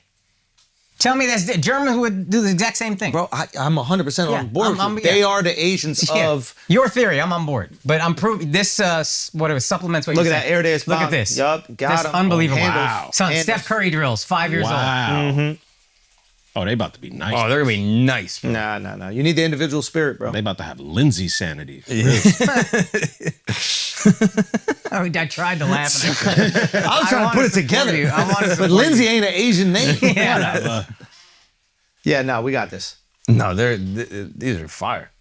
But like they're teaching the kids way more. Look at this shit. It's crazy, dude. This is crazy. Yeah, this is it. But what I'm saying is, we don't have to keep an eye because they're already over there. But Germans are close, so we got to keep an eye. Fair enough. Like that's insane. I don't know what that. What even is that? That's They're double doing hop. dutch. Yo, Oh, Chinese are blacker than black people. Is this? Nah, that's disrespectful. Yo, right now. bro, that was they crazy. play dancing. That was now they wild got double crazy. dutch. They're doing double dutch and they're playing that's like basketball all thousand day. Dutch. Nah, that's crazy. That's crazy. That's crazy right there, bro. Son, this what makes you think they're taking over. I ain't worried. I mean, that's Nah. crazy. They're not Shouts gonna out to take them, over. bro. I'm just joining. Okay. Not enough individual spirit, bro. You really need that. You really need You that. keep telling yourself that. I'm telling you, bro. They don't know how to do it. They don't know how to create shit. They know how to like steal our IP and then like reverse engineer it and then put it out. But they don't know how to actually like create things. And I think they can't create things because they crush the individual spirit. Like all the billionaires out there get squashed. Your boy Jack Ma is actually creating interesting shit, and then they pull him into a fucking room and say, "You're not going out for 2 weeks unless you behave." And if you keep doing that, then you kill the soul, bro. You kill the soul. So I'm not tripping about that. We got our things are fucked up here too. Don't get me wrong. Like we can kill our souls as well, but a society that functions the way ours does, where we will really promote business and promote greatness, will always thrive, I think, over an authoritarian society. That's my opinion. Because they just can't create the shit that's necessary. If they keep stealing our shit, But which they do. They steal it and make it better. And they make it when you make it better, you can profit a lot. That's why I No, keep you're right. thinking. No, You can you're make a lot of profit and dominate. Dominance isn't in necessarily invention; it's in perfection. that's an interesting thing. But I mean, the market wouldn't say just yet. Like obviously they've had like incredible growth, but that happens faster when you're coming from like nothing to something. Let's hope So so. now we have to see if they plateau. It's looking like they're coming down I hope a little so. bit. But I hope so. Who knows? No, I want them to eat. I want them to I want be them good. to eat, but I don't want them to be. I think you said this years ago, and it stuck with me. We're gonna miss the American superpower if China takes over. We're gonna be like, oh, the American empire wasn't all good, but it was a better alternative. Let's just big up India, bro. India's coming, yo. That's what I'm saying. Let's just send coming. all of our stuff to India. Let y'all do it. I'm 1,000% in favor of that. India's coming. That's the only real hope you got if you're anti-China. is Yeah. India. Yeah, we gotta back you guys, bro, for real. Yeah, 1,000%. You guys have nukes? Yeah, Oh, sick. got it. You have some Pakistan right next door. We both nuked up. Wait, Pakistan has nukes? Yeah, dog. Come on now. How much do you think that they work? Like both of y'all's. It don't really work. Like you got it. I don't know if you could get it off the ground. I don't know if it's really gonna explode. Are you trying to tell me that you don't think a bunch of Asians could engineer nukes? Nah. Now you're Asian. Nah. Yeah, Now now you're Asian. Now you're riding with them, right? Now you're Asian. A bunch of brown Desies can't engineer. We're engineers. This is by what I'm nature. saying. Like Trevor Noah went and did a show out there. They couldn't even get the microphone to work. So I'm We like, ain't do I that don't to his think. black ass. Motherfucker, lucky we came. We came to see the white half, Trevor. Trevor. All right, so maybe you came to see the Trevor. So maybe I don't know, because I do think about that sometimes. Like I don't know if people's tech really works like that. I can't believe he went to India. Was surprised the show wasn't run the way. What a fucking idiot! What do you think it's gonna happen? We do have high expectations for Indians based on who we see here. Yeah, the best ones are here. But that's the thing. Go to England, you'll lower your expectations. But wait, England's like the G League? Yeah, it's G League. It's G League. Really? Yeah. It was explained to me because I thought all Indians were super smart, engineer, doctor, and there's a lot. Yeah. But it's the hardest to get into America. So they take, like, one of my uncles, family friend uncles, like Rice University was like, we will pay you, we'll get you citizenship, we'll get you a job. We'll go to Rice.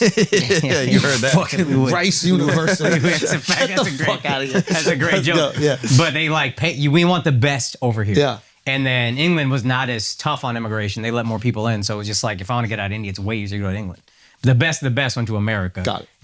Then probably Canada, then probably England. So then we have this expectation of Indians, which is like super successful, super wealthy, like brilliant. Like the Indian kids in your class are always at the top of your class. And then because they're from the smartest stock. Right. And then Americans go to India and then they see the other billions. Yeah. And I'm sure they see the smartest there as well. Yeah, 1000%. But it's a country just like any other. But there's a spectrum. Right, yeah. But that is kind of funny. It's like our expectation of Indians is so high that we must get let down when we go there. Yeah. It's a billion people. Right? Like, it's like if you only knew the royal family and then you went to some like Blackpool or something like that in England, you'd be like, the fuck is going on over here? Like, yeah. They do have the nuke on a tuk-tuk, which is kind of that is kind of fun. Yo, if anybody makes tuk-tuks, I want to buy one in America. I want to whip one around New York. Yo, let's get Akaash a tuk-tuk. That don't work at all. Ain't no way that works. I'm not tripping. If I'm Pakistan, I'm not tripping. I think y'all got an agreement, which is like, yo, both of this shit don't work. We good? I hope so. I trust them because they go into the moon and shit. Come on. They would send them to the moon. We would go to the moon. They ain't going to the moon. We would 1000% go to the moon. Anything to get us away from Pakistan. Fair enough. You'd send them there. You put them on a ship.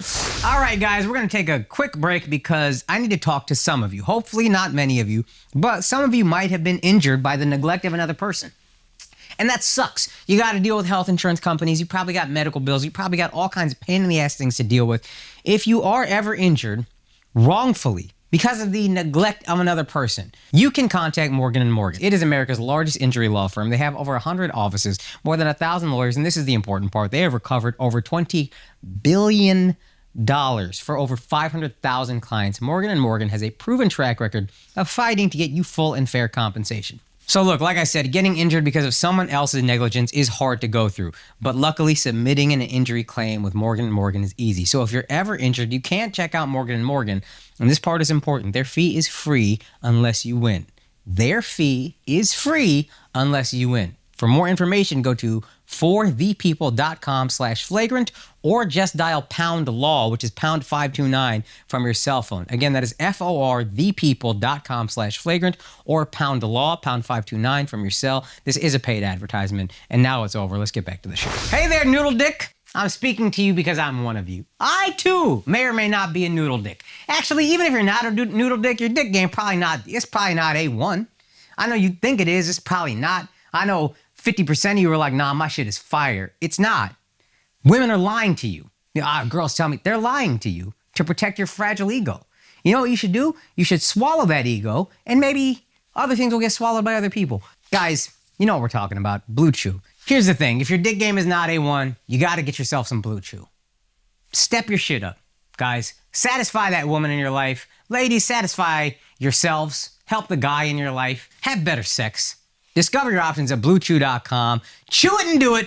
And because it's flagrant, we have the same special offer that we've always had, because Blue Chew has always had our back and our fronts.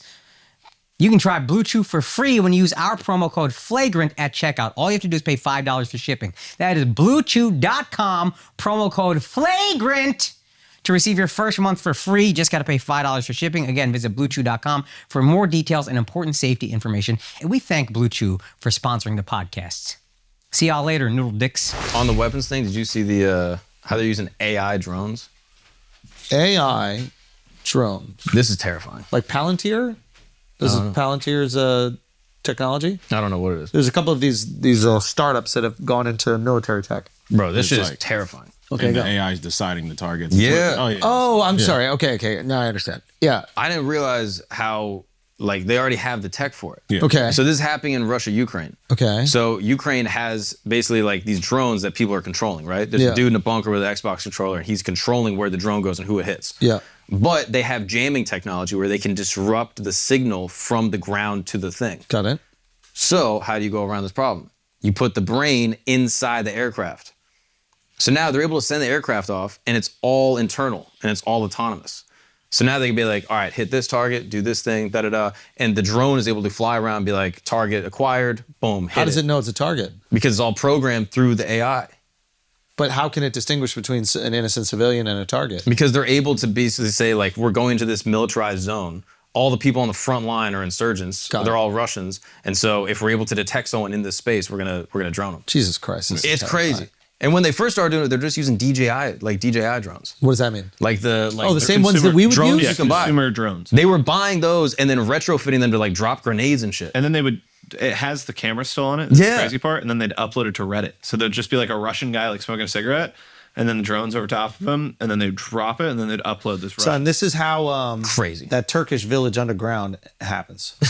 Oh yeah. What's that village called? Yeah, I don't know. There's the place that 60,000 people could live underground. Remember Billy was talking about it? What the fuck is it called? Vilankun. Dirankun. Something. Yeah, something like that. Dirankhuyu, yeah. Like, but this is how it happens, right? Like, it's not necessary. I mean, if we're gonna believe this, we had advanced technology back in the day, and then it got wiped away.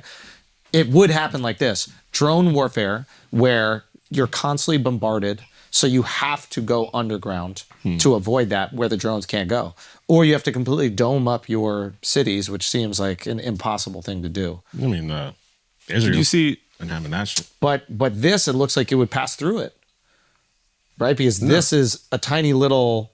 It's not a missile. This is just like a drone. Like I imagine people in Israel have drones, just like recreationally. Oh, I get it. And then you just retrofit them. So then they have all this footage where it's just like a guy like alone in a foxhole, his leg's broken, and they can't get him out. And it's just like shit. I saw that shit. It's just a dude, and then they drop it. It's crazy. Have you seen the Air Force just did AI dogfighting?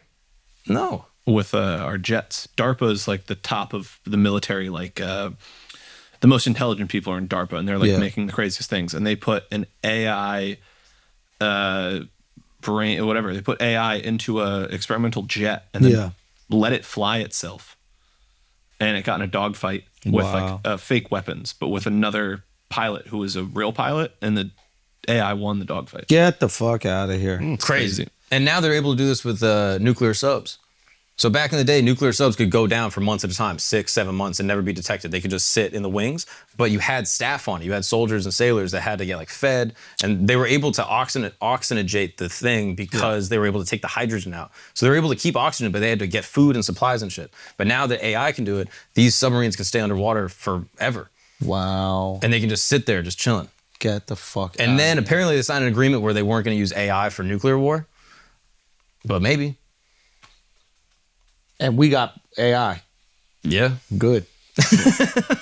Yeah, that's crazy. It's crazy. No, the Ukraine-Russia shit is like, Ukrainians need to convert to Islam fast if they want people to care about that war. Like, if they actually want to keep their country, they need to convert immediately and convince everybody that they're brown. Because when it's white on white, nobody gives a fuck. We cared. We cared for a little because we like needed something to care about, and we don't like Russians. But then the hotter new shit started. Yo, once that new shit, and the new shit, it looks like, because everybody in America, like the people, not everybody, but a lot of people. The new shit is the old shit. It's the classic. That's true. We like classics, but also like in the way that people are seeing it, because a lot of people that are part of these protests right now, there are a lot of people that do know what's going on and they've cared about this for generations, sure. But there's a lot of people that are popping on the newest trend, and they think that Jews are white because they watch Seinfeld and Palestinians are brown, right? So they're looking at it as white oppressor and then brown oppress. And that is way more delicious for the people that want to support oppression everywhere. When they see blonde hair, blue eye fighting blonde hair, blue eye, they're like, fuck these colonizers. I don't want nothing to do with them. They can go figure that shit out themselves. So Ukraine, y'all need to take your most tan motherfuckers and you need to put them on the front line, and then you need to convert to Islam immediately. Yeah, that would actually work. Tell me that wouldn't work. I was actually looking it up. I was like, is there a new conflict I can care about? Get that. Where's the next one? Trump Brown. So these are all the ones that are happening in the world. So over here, obviously, you got war in Ukraine. Yep. You got Israel, Palestine. Then you got all these random ones. You're like, oh, we don't even know anything about these. No, nobody's caring. What's that one right there? Oh, is that Congo? Congo's always litty. Yep. Crazy. So we could jump on that bandwagon. But what's Congo? Congo is just black on black? Yeah, I think so. Yeah, we can't. It's too hard to tell. Sudan? We need a little bit of we need some friction. We need Like to see the Hutus friction. and Tutsis, I don't even remember. I think the Hutus were the bad guys. Yeah. But I don't even remember. I think Don Cheadle won it. I don't even remember. Yeah, I think he did. Okay, let's see. India, Pakistan, we're not caring. Taylor's oldest time. What's China, Taiwan. Taylor's oldest time. Yeah, dude. 1947. Beauty and old. the Beast. It's Yeah, old. dude. You got North Korea. I'm sorry, guys. You need to step it up. Oh, Myanmar. We can jump on this one. Civil War in Myanmar. Is that how big Myanmar is? That's bigger than I thought, dog. Son, I used to go to this Myanmar restaurant and they had a tree that you could clip dollar bills to send money back there. I used to donate. I would have never donated if I knew how big the fucking country was. I thought it was a little speck. I thought it was a dot on the map. This is a gigantic land. They got beachfront. Look at all the coastline. What y'all fighting about? Yeah, dude. And what do they look? Do they look more Indian or more Asian? They're Let's find Thai, out. basically. I think. Yeah, they're I like think a Asian. dark Asian. Dark Asian. It's Burma. They're Thai. They're Burmese. Yeah. In the words of Ali Wong, jungle Asian. Yeah. Ah, okay. With the dark lips. They got the dark lips. Biting, though. Oh, they probably got a few baddies. Biting the whole neck ring thing. Oh, no way. I never seen an Asian with that. Mm-hmm. Wow. Yeah, dude. Son, they really are the new blacks. Yeah. Asians You come might for that have black forgotten shit. bro. Crazy, dude. So wait, we got no new conflicts? No. So what the fuck are we gonna do when we grow tired of this one that's happening right now, and we There need will something be to one. satisfy our identity? We'll just start a new one. We got. We got that. Yeah. Okay, at least we're gonna start one. Yeah, you know? yeah. But where can we start it where it's really gonna galvanize? Like where do? Antarctica I was thinking, could be fun. but we need different color people going at it, so it's easy for us to pay attention and know who. In Africa. Jerseys. China's taking over Africa. They're buying up all of Africa. Oh, that's a problem. So That's a Africa real versus problem. China. That's a real fucking that problem. could be fun. We step in, help Africa. We're going to help you get your land back. Oh. We buy it. We buy it up. Yeah. Yo, that's fire. Actually, that's really interesting. It's like a better foster family. So okay, this is I would definitely be into Africa versus China. Most of those proxy wars are happening already. So it's like China's just propping up one group and America's propping up another group. And so we're letting them fight it out, but it's really just us propping up those groups. Well, why hasn't anybody told us about this? This makes me so upset. I could have totally been virtuous and talked about this on this podcast. No? Yeah, no. You got to stay focused on the one initiative, dude. Damn Come on. it. Yeah. Yeah, damn. Damn. But yeah, bro. apparently China and North Korea, I was talking to some dude, I didn't really know anything about this. They don't really like each other. North Korea and China? Like they're allies because they have to protect any type of Western Influence of getting Western in. influence getting on the border. So North Korea is just essentially a border wall for China. Western influence in China. China doesn't want North Korea because North Korea is a destitute country. And they're like, crazy. we don't want more destitution. But We've they already have a better fixed our own. relationship with them than we have with them, clearly. yeah, So yeah, it's of course. we still can't trust them. Yeah, exactly. Yeah. And he don't talk no shit about China. But maybe Trump can go flip him, dude. I mean, that would. If he gets North Korea Yo, imagine we turn North Korea into something. into the 51st state or whatever. Wow. Yeah. Turn that shit into South Korea North, dog. Come on, now it'd be fire. Yo. Yeah, exactly. Just relocate it like they do in Bushwick. South Korea North. Yeah. Call it East America. That would be, or give it to Taiwan. Like, No cop. Yeah. where could we move Taiwan, hypothetically? Like all the people or the whole place? Show me. Go All the people. Like, if we had to, if China was like, we really want this land, and we're like, okay, I guess, but we like the Taiwanese, and we, want to protect them, and we like that they make these chips. Mm-hmm. So where could we relocate? there. Okay. 23.5 million people, just so you know. That's how many are moving. I mean, Wyoming's obvious. We gotta get. We could put them in Wyoming. Yeah, Wyoming, Montana, either Dakota. Yeah. We could take 23 million Taiwanese very easily. I think. Send them to Rice University or something. Yeah. There's something we could do. I feel like we got options. Look how big Kazakhstan is. Yeah, but we can't move them here. I imagine the terrain sucks. Kazakhstan? Yeah. You think so? That's why it's not more densely populated. It's all mountains. It's really beautiful. You got to see it. It's beautiful. Any of y'all But I'm seen saying in terms of Shogun? habitation. You might be right, or maybe it's really hard to invade. So maybe it's like a lot of mountains that make it difficult for other countries to come in and get it. And then they're like, do we really want to traverse these mountains? And There's also no port or resources. So. Yeah, it's just landlocked. Yeah. But all the stands are that way. Beautiful. Unbelievably pretty country. I mean, there's this guy that I watch his videos, and he's essentially, he cooks. I mean, look at that. That could be Switzerland, right? Holy shit. So Very nice. That's amazing, bro. yeah, and Sacha Baron Cohen, who is really against hate for profit or whatever his fucking gay cause is, made this beautiful land look like a bunch of people fucking donkeys. Yeah. Now, those really things did. are both true, but it doesn't mean It's not all one. it's not all one. Exactly. Like sometimes you get lucky. You know? They fuck donkeys with a view. You know what I mean? Wouldn't you? Yeah, right. Would you work on What it? a better place to fuck a donkey. Right there. Son, Yeah. I'm going to visit Kazakhstan, I think. Let me see the other pictures. No, you don't. I want to go to Turkmenistan. Oh, yeah, that's the North Korea of Central Asia. I see why you got annoyed at me, because when he said that, I was like, Yeah, I know. I was like, no, you're right, dude. Like, you're stop right. it. I'm I going to know. Kazakhstan like you're a Knicks No, fan. It's, You're gonna wait till a bunch of people go first and make sure it's it nice is so crazy. westernized. I'm you with the Knicks, Yeah. but with Kazakhstan. We are all completely locked into our algorithms, and the algorithms decide what we're interested in and like what we want to go see. Because I know the video that Miles has watched that made him want to go to Turkmenistan.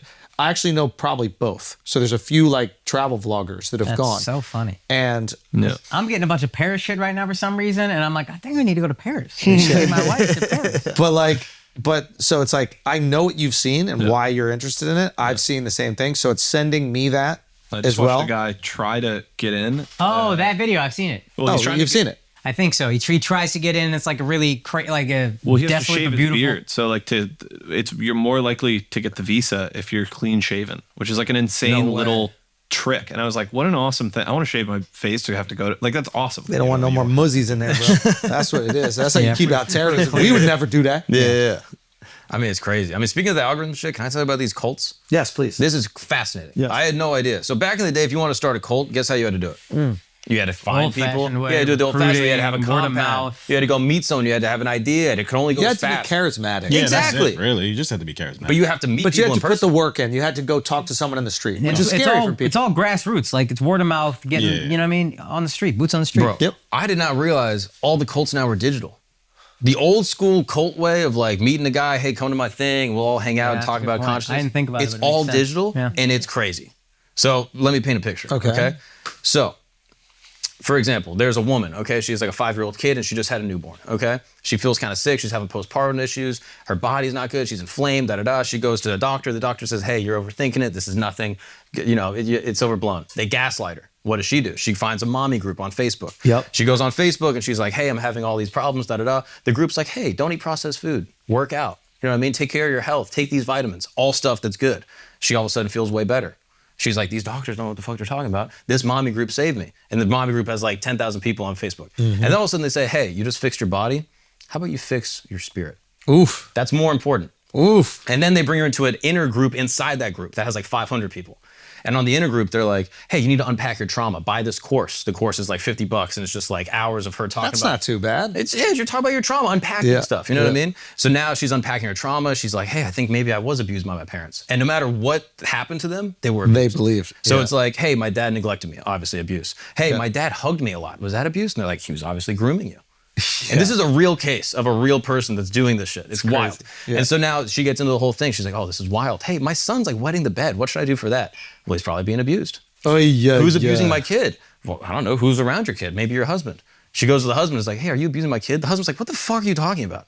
So now she goes back to the lady and is like, hey, my husband thinks that you're crazy and says that you're trying to like break apart our family. Yeah. And she's like, that's exactly what an abuser would say. Wow. So now the woman's like, oh shit, what do I do? The lady goes, hey, I actually have some people down in Florida that have a little community that's safe. You can get away. How about in the night, you just buy a plane ticket. You can get away from all these vaccinated people, get away from all these crazy people, the Luciferians, and you can get into this community. Don't tell your husband. She packs up all her shit, drives down to Florida, and just leaves her whole family, blocks the number. And all of a sudden, the husband's like, where the fuck did my family go? And now she's completely cut off from everyone, completely insulated, and only able to talk back and forth with this woman, writing down all of her trauma onto emails and shit. Hold on. Is this a service we can sign up for? Hold on. Like, yeah, how do we get this? How do we do it? Do I send a link? Is there like a link? There's a link, there's signal group. You just get your wife out of your life group. Is that the idea? Okay, it's a real thing, dude. This is an interesting idea, Mark, that you've clearly fucking developed. I know. Mark, he's like, Mark, we got a promo code Flagrant. Yeah. Summer camp for wives. It's actually beautiful. It's actually brilliant. I can't believe we haven't thought of this sooner. It's crazy. So then they go down, they say all the shit, and then she's like, okay, it's been 2 years that this has been happening. She's only able to communicate with this lady. All the posts that go into the Facebook group have to be approved by her. Jesus. So if you put in something that's like, I think I was abused, the woman would be like, hey, you need to figure out your stuff. I'm not going to approve this. But then she goes, I definitely was abused. And then all of a sudden, all the people in the group are like, hey, so was I. I'm with you, They're all backing each other up. Now they're like super, super tight. And then all of a sudden, she's like, hey, it's Thanksgiving. I'm actually going to go spend time with my family, but I'm afraid what they're going to think of my lifestyle. They don't like that I moved. And the woman goes, hey, they're not going to understand you. Tell them what we've been talking about, and I'm telling you right now, they're not going to get it. They're on a low consciousness, and you're on an ascended consciousness. They're not going to get it. So she goes back to Thanksgiving, and she's like, yeah, the lunar orbit with the Saturn, and my chakras are healed. And the family's like, you're fucking crazy. And then she goes back to the woman and goes, hey, they said I was crazy. And she's like, I fucking told you. Stop talking to them. And now she's completely integrated into the group. And then maybe one day, she's like, you know what? I'm going to take my kids and try to go rekindle my relationship with my husband. I'm going to go back, right? She tells the woman, hey, I'm gonna actually go back with my husband. She goes, if you go back, you're giving in to the Luciferians, and I'm going to I've already bought up your name on every single domain. So if anyone Googles your name, the website's gonna show up that I bought, and I'm gonna publish all of your shit. All of the trauma that you told me, all the stuff you put in the emails, it's all gonna be there. So she's like, fuck, I can't get out. And then if you try to get out, which a lot of these people have, she's now writing to their employers being like, hey, do you know that this employer that you're prospecting actually did this, this, and this, and they were abused and they did this abuse, And then you just stay in the group and it's all digital. It's all happening on these like little micro groups and encrypted channels, and they're all sending money to this woman who doesn't even live in Florida. She lives in Hawaii. Crazy. So there's no actual physical space where they get to... Yeah, like where did she go to in Florida? So they send her to a community because they have like lax laws on like kidnapping and vaccine shit. So they're like, hey, just go there and you'll be protected. And so they're like, there's other members around if you want to talk to them, but she's like very careful about who they can talk to. All the communication has to go through her. And you keep on buying the courses and they have all this influence. And now there's like thousands and thousands of these cults that exist all under different guises and different different agendas for people. Crazy. Holy shit. I had no idea. How'd you hear that? I talked to a dude that infiltrated one of the cults. And what happened? So there was a couple he infiltrated. He infiltrated one that was like just a legit like old school cult. It was like a sex cult where this dude was just like banging all the members. Yeah, he infiltrated. These motherfuckers. What does he do after? Yeah, does he get these guys arrested or what? No, he got arrested and he was like, no, I was infiltrated. I was trying to shut it down. I'll tell you guys all that. But no, he like just publishes it and tries to like put attention on it because technically it's not like illegal. Right. Because it's this huge gray area where they go to the woman, they go, hey, like. Blackmail's illegal. She threatens to blackmail. Well, that's where the illegal stuff happens, but most people don't even come out to even say that. Meaning the organization of the people, the right to assembly or whatever is in the Constitution, right? So So then, and like freedom of speech, freedom of religion protects a lot of it. Yeah. And so then they go to the woman, they're like, hey, like, why'd you kidnap your kid? She goes, I didn't kidnap my kid. My kids were being abused by my husband. And then they interview the kid and the kid's like, yeah, I think I was abused. Because she starts convincing the kids. Crazy. And so now there's like, yo, be careful who you marry, yo. That's the thing. There are enough idiots in this world that will believe this kind of shit. Yeah. Like, yeah, there's a lot of stupid people, bro. And I actually thought there was way less. No, it's a staggering number. No, it's crazy. It sounds condescending to say, but there is like, and when I mean stupid, like, I'm stupid, you guys are stupid, but there's another level below. Yeah. Do you know what I mean? Like where it's like can't even really think for themselves, but they're still operating. Yeah. They're still in the world, you know? And Those motherfuckers are dangerous. Yeah. Those motherfuckers are dangerous because they're easily susceptible to this type of stuff. And it's crazy. It is crazy. And it's like 3 prongs, so it's like the people can people are nutting in these fucking idiots. Well, the head is crazy. These like spiritual crazy girls, the head is insane. Right though? Yeah. Right though? Mm-hmm. How do you know? Yeah. Like, and why do you agree? I family. No, because I'm trying to think if I got some crazy retard head. Yeah, dirty. Like I'm trying to think the dumbest girl I ever got head from, if it was the best. Al? Nope. No. Nah. It's usually the ones with daddy issues or. Yeah. I mean, abused. Bro, that's what I'm saying. No, but these girls, they probably didn't even have. Yo, I'm be honest with you. These girls, it's not it. Nah. Those girls are so the ones you're bringing up. They're so self-indulgent. And they stink. But sometimes they do. But like a lot of time they starfish. Like the ones that are like doing this to be a model. They're so self-indulgent that they can't even go, what would make that person happy? There's a version of this girl, like this girl is kind of a caricature of the one that we're all kind of thinking, right? But there's a version where it's just like, please, I need to please. How can I please? Those girls are the ones that they throw down. And it's compulsive. It's like they're pathological about their need to please. And then head is one of them. And it's just fantastic. It's sensational. It's truly sensational. It's sensational. It's a crazy thing. They're a gift. So that's what happens, bro. You get locked down by one of these girls, almost she's running off with a Colt.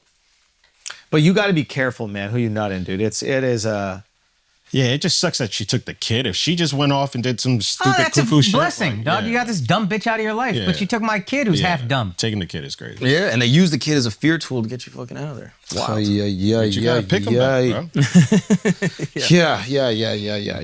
No, that shit is crazy. But what do you do? Like, what do you do? Like, you know how like there's certain people that can be hypnotized? Yeah. It's like not everybody, but there are certain people. Yeah. Like, I wonder if it's a version of that. That shit's a little gay. We had a hypnotist come to my school and he hypnotized like 8 people on stage and then like 3 people in the crowd passed out.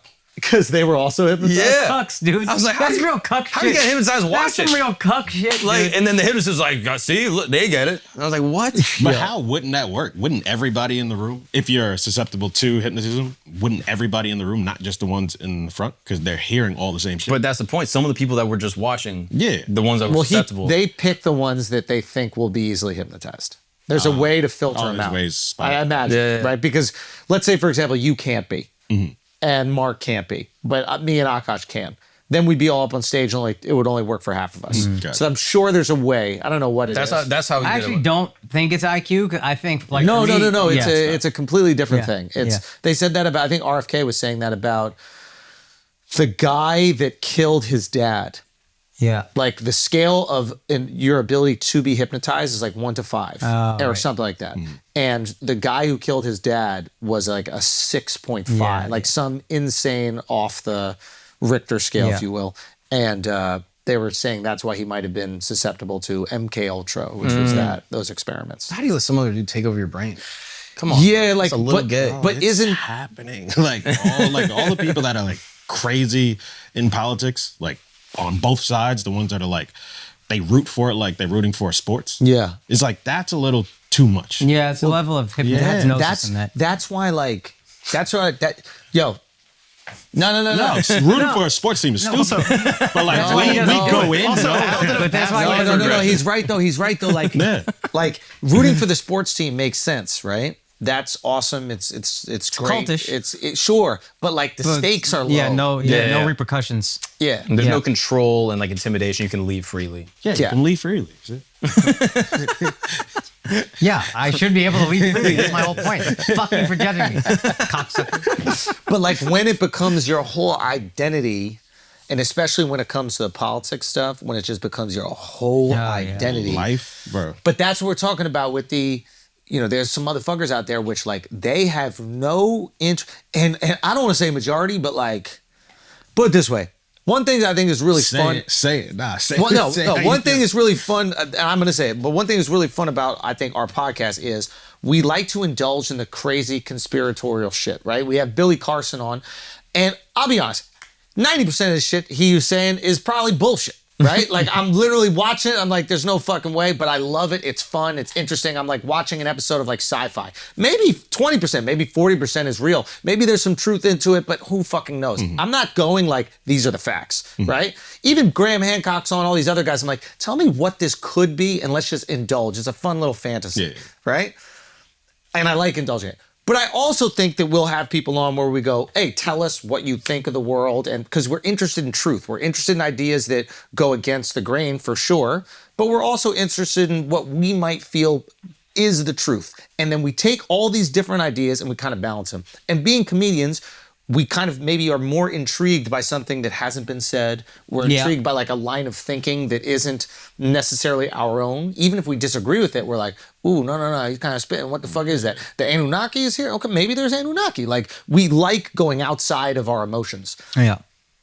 But I and this is like recently come to realize, like, I think that people really do not like going outside their emotions. And it's to the point where I think that they really just want their emotions satisfied. Yeah. And the internet is a fascinating thing. And Mark and I were discussing this, which is like, before the internet, if you wanted to grift, right, you had to figure out the grift. How do you figure out the grift?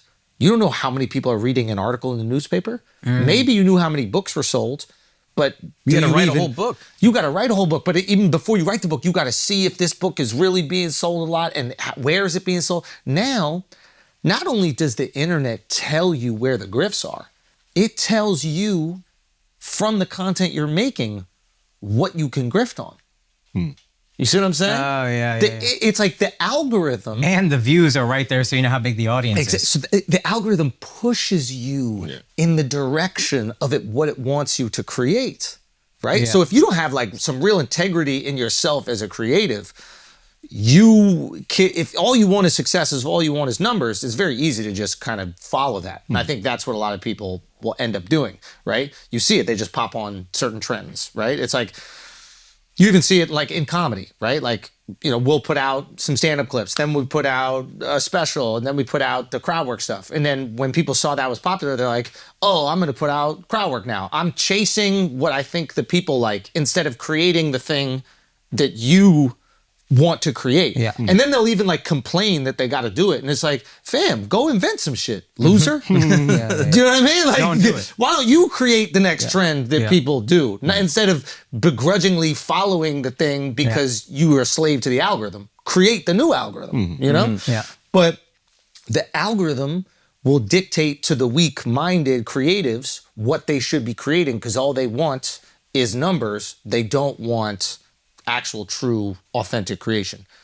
And in a way, the people that are consuming are actually manipulating the creators and not the grifters manipulating the innocent people. Like I think it becomes a flywheel. Like they perpetuate each other. They perpetuate themselves. But I guess what I used to think is like people were naive and then they go and they watch some video. People were neutral and then they get pushed this and way. They get pushed in a direction. But largely people are here and I want to stay here and that keep me in my echo chamber. I just want to hear what I want to hear. But I don't think the neutral people get radicalized.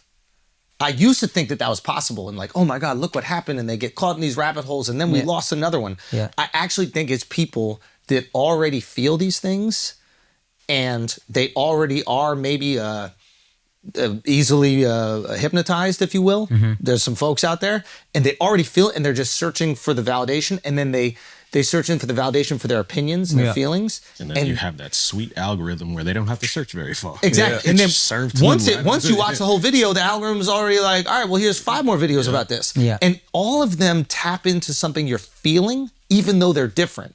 So if you're anti-establishment, you got 20 different reasons why you can be anti-establishment. And then it starts populating your brain with arguments.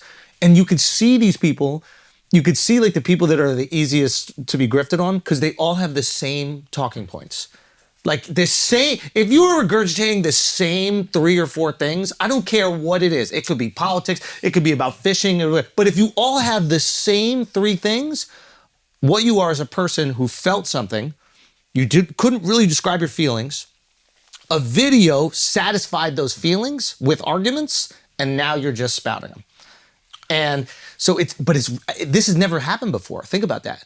Back in the day, in order to grift, you had to get lucky. Yo, this is why you can't, whenever one of the truth comes out on one of these red pill guys and you're like, oh, that's the end of him. It's not the end of him because He'll the find audience, a new grift. well, the audience still wants to hear that content. So they don't care if you X, Y, and Z Exactly. you did. It was never about him. Just keep feeding me the content I want to see. That's the thing. It's never about the person. It's about the utility that person offers you. Yeah. What you need is your feelings satisfied and validated. Yeah. And as long as that person satisfies and validates them, then he's still useful to you. Yeah. A lot of times these people don't even love the grifters. They don't care about them. They just satisfy them emotionally. The second the grifters change or culture changes, they're like, oh, fuck that guy. We don't need that guy. Or fuck that girl. We don't need that girl. And the really shrewd grifters keep on changing their grift with culture.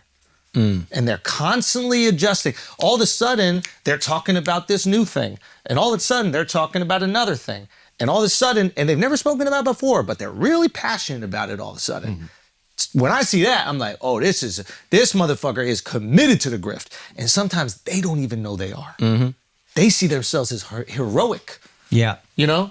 Yeah. So it is an interesting thing that kind of happens where it's like, if you care about creating authentically, sometimes the thing you authentically care about lines up with culture, and then you have this amazing lightning rod moment, right? Because you really care about it and culture really needs it, and boom, we're right there.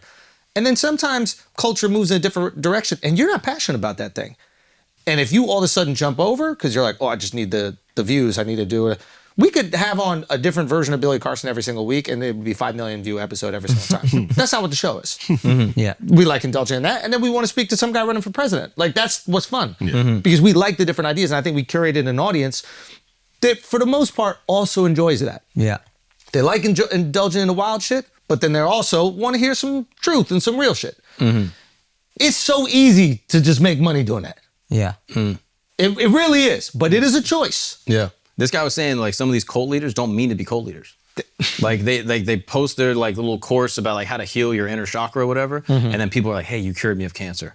Hey, you helped me escape abuse," and you're like, "Oh, this shit is fire." And then you double down. Yep. And then people are like coming to you more and more and more, and like they're buying more courses, and then all of a sudden this spirals for 10 years, and then you become a cult leader. Yeah. I honestly, a lot of them, I don't blame them in any way because I think that they might not know it. Just like that example, like it might be their genuine passion. They might truly believe. Like Billy, I feel like believes it. Yeah. You know what I mean? Like I truly believe it. So I'm not going, oh, we're like knocking this dude. And I think the most effective ones are the ones that are committed. They truly believe it. Yeah. But there are ones who you could tell are just jumping. So my antennas go up whenever they're selling some course or something like that. Yeah. Like if you're selling anything, if you just believe in something, believe, and you should spread the word. Yeah. But if there's money attached to it, I'm like, the second you got a course, I'm skeptical. I'm trying to think of what the psychology is of the person who goes toward that thing. Talk to us. I don't know. I think there is some level of, I don't know if trauma is the right word, but some level of hurt and feeling something that pushes you toward a certain grifter and a certain thing. And then once you find that and it resonates with you, now that's all I want to hear. Red pill guys, not the people preaching, but the people following, are hurt by women. I could have easily been one of those. I wasn't getting any girls. I was whatever. And then there's some anger and hurt there. And if this thing makes you feel better about it and it leads to a little bit of success, even if it's fleeting success, I'm in, and that's all I want to hear. I don't care who the fresh and fit, whatever the drama is, I don't give a fuck because they're telling me what I want to hear. As long as the utility I is forgive everything, there. I'm in. Yeah. And if it's not you, if you quit, I'm finding someone else. And that's why I couldn't, you put this into perfect words because I couldn't figure out, like I never really blamed Fox News because the audience was fucking there. You're telling them what they want to hear. They need it. They need it. And there was another thing I was trying to, I couldn't remember, I can't remember And then the Fox example, will flip-flop depending on who the front runner is. And you know why they do? Because the audience needs. They're not evil. The audience goes, puppet. Yeah. stop telling me the truth. No. We like Trump. Yeah. Tell me why Trump is good. Yeah. And then everybody at Fox gets in line. I've done shows with these guys. I've seen them off camera, talked to them off camera, had them all tell me that Trump is a bozo, and then seen them Tucker lick Trump's balls. Tucker. When they say, yeah. And that, to be fair, But not to just Tucker. Yeah, but All of and them. to be fair to him, Yeah, yeah. I used to really judge him for that. But as we're having this conversation, yeah, he's giving the people what they want to hear. If I don't give it to them, someone else will. Fox didn't get to #1 in the ratings because they manipulated it. They got to #1 because nobody was telling these people what they wanted to hear. Every other news was going one way, and they said, oh, there's a whole group of people that want to hear something else. Let's just feed that market. Big gray space. Let's just feed it what they want to hear. Yeah. The people will tell you what they need. I'm curious, as a Catholic, how do you feel when you see like adults getting baptized and converting? Do you see that as grifting, or are you like happy that more people are joining? Like that the people that are getting baptized are grifting? Yeah. No, I mean, I see it as like people looking for like community and purpose, and like they found this religion that like gives them that. So whether they convert to Islam, assuming that they're good faith actors, then I see it as them just being able to subscribe to the, some type of greater mission. Because it's like, I recently saw a video with, who was the guy we had on, Russell Brand? Yeah. So. Russell was very, catching that Christian grift right now. Heavy. That's what I'm saying. Like when we spoke to him, he was very Buddhist, all that shit. And Eastern, now, yeah. Oh, he saw that. Didn't they get married in India, him and Katy Perry?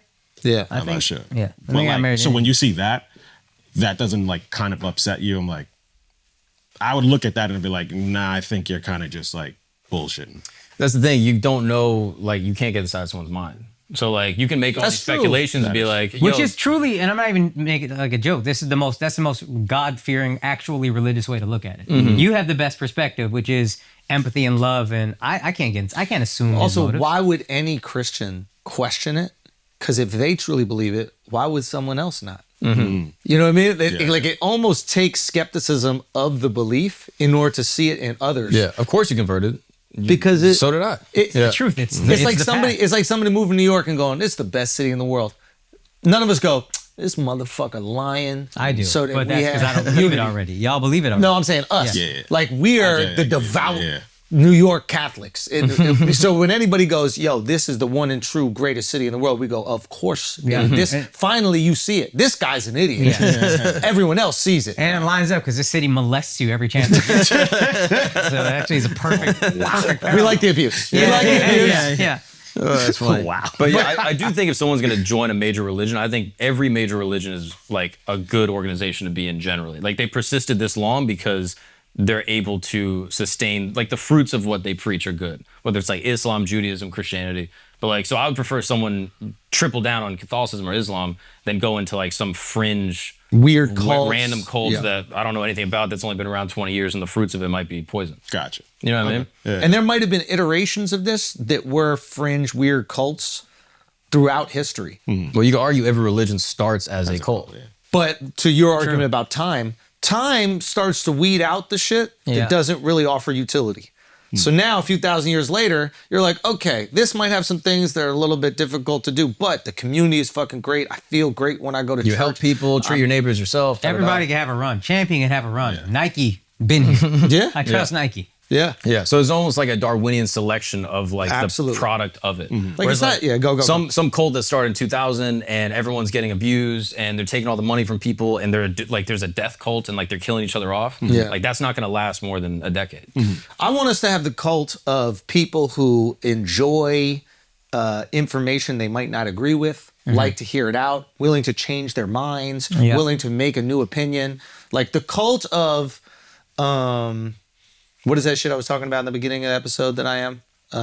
Prisoner of the moment. Prisoner of the moment. That's what we should have. The prisoner of the coolest information that you just heard. You know?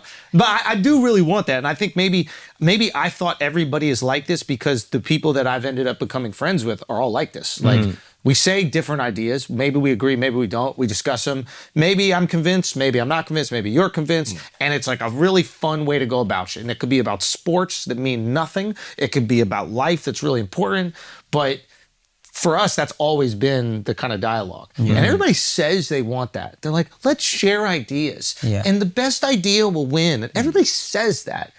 But based on what is being consumed, if you look at right-wing people are only consuming right-wing shit, and left-wing people are only consuming left-wing shit, and they're both spouting this nonsense that we should be able to have conversations. When are y'all listening to the convos? Yeah. Right? One thing I try to do is when I see a headline that really excites me, and I want to believe it, actually read the fucking article before you decide. Oh, yeah. This headline confirms everything I believe, and I don't need to read the article. If you read the article, 9 times out of 10, you're going to be disappointed. Yeah. You'll be like, oh, shit. They say if if there's a question mark in the title of the article, it's always no. So it's like, does Pakistan still exist? And you get hyped. You're like, what? And then it's like, yeah, no. Did they get rid of Pakistan? No, they didn't. Yeah. But Wow. Are Pakistanis bad people? No, they're not. They're just worse than us. But yeah, it is I wonder if kids will grow up in this information age and have the ability to discern between the grift and the truth. Yeah. And I wonder if they'll develop that in the same way that we developed the ability to discern between a real phone call from somebody and like a Nigerian prince that needs $10,000 and you get to get the inheritance. Like our parents don't know really about that. Yeah. So they get caught. We don't get caught because we're like, that's ridiculous. Now they're getting us with AI using our own voices and being like, your sister's kidnapped. Yeah, I think the your sister, grift whatever. evolves. I think whatever these kids are going to get tricked by or shit they don't know about yet, and their next generation. Yeah. Will If you told me 10 years ago there's going to be con artists calling in your mom's voice with AI saying send me money, I'd be like, what the fuck are we? It's not a sci-fi movie. Yeah. And they're going to look at our grifts and be like, when you're telling the story, the whole time I was like, this bitch is on Facebook. You're a fucking, what are you, 90? Yeah. And of course you're going to get conned on Facebook. They're going to say that about us with AI phone calls or whatever. Sure. But then they'll have crazy. their thing. He said like the remedy if someone's trying to get into a cult, and there's no real definition of a cult. Like to me, it's kind of just like transparency of information and then control. Like if they're like, oh, you can't leave, or like you can only communicate through like me or X people, then I'm like, okay, it's probably a cult. Yeah. But he's like, if someone's interested and they're like, hey, I'm gonna go to this like consciousness retreat and I'm gonna go enlighten my thing, he's like, support them. He's like, it sounds counterintuitive, but like back them up. Because that goes against the programming. The programming is everyone's against. They're not going to get you. They're going to call you crazy. And when they come back from the treat, be like, so how was it? What'd you guys talk about? And be like open-minded and genuinely curious. Because then that goes against what they're telling you. It's like, oh wow, that's clever. Yeah, so I think that's what if they come back saying some wild shit? You have to be like, oh, that's nice. Yeah, you ask them. Be like, oh yeah, and why can you only talk to the group leader, and why can they only approve your information? And you can leave if you want. And they're like, oh well, technically. No. And then by asking the questions without being critical, they start realizing themselves, whoa, this is a little bit controlling. This is. We have to hope that they. We would hope, but then again, some people just are going through something that's so fucking difficult. Yeah, it's the same thing with drugs. It's like you see a lot of people who are drug addicts, and if you've never had someone in your family or like a loved one that was addicted, like it's hard to understand. But what they're going through is so gut wrenching. They can't even really fathom what life is like without the drug. Yeah. Like it's just so hard. So I think the same thing happens with maybe a cult. It's like, it's just what they're dealing with is so fucking horrible. And that's the only thing that makes them feel like a little bit less bad. Yeah. So you have empathy for these people that it's not get tricked, because again, they're getting the thing they want, which is that little moment of feeling good that they don't have. So I used to think it was them getting tricked. It's not really, and especially not anymore. Like these are the people seeking out the thing that they really fucking want. Like I remember in Knicks group chats every single season, we the best fucking team in the league. I want to hear that. You know what I'm saying? Like this is the information I want. So the way that we look at our sports teams, people are looking at politics, they're looking at life, they're looking at every decision. And it's crazy. It's crazy. It's crazy. Yeah.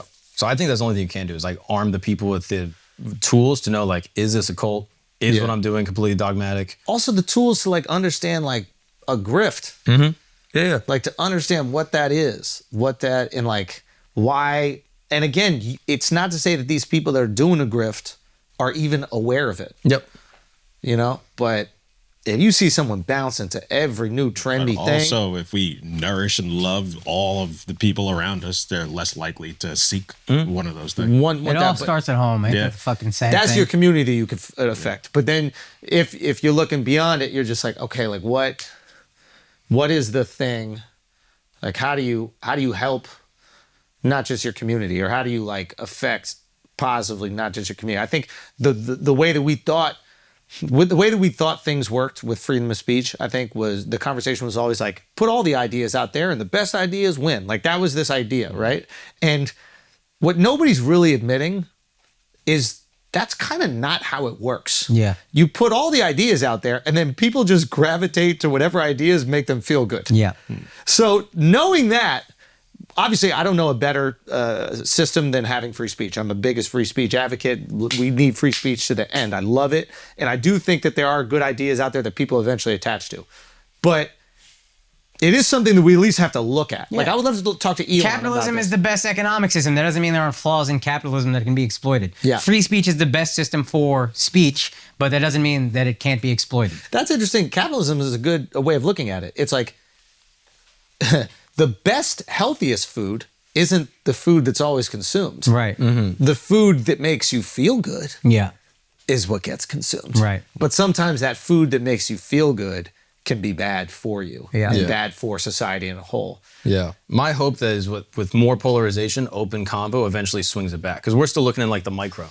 Where it's like the internet's only been around like 2 decades or some shit. So it's like I'm hoping on the macro with enough time that goes by, people are like, oh, we're gonna slowly swing back. Like and these things that we thought made us feel good in the short term, were actually super negative. And I think that's a really smart way of looking at it, which is like one, pendulum swings, because there are cultural pendulum swings, like it happens all the time.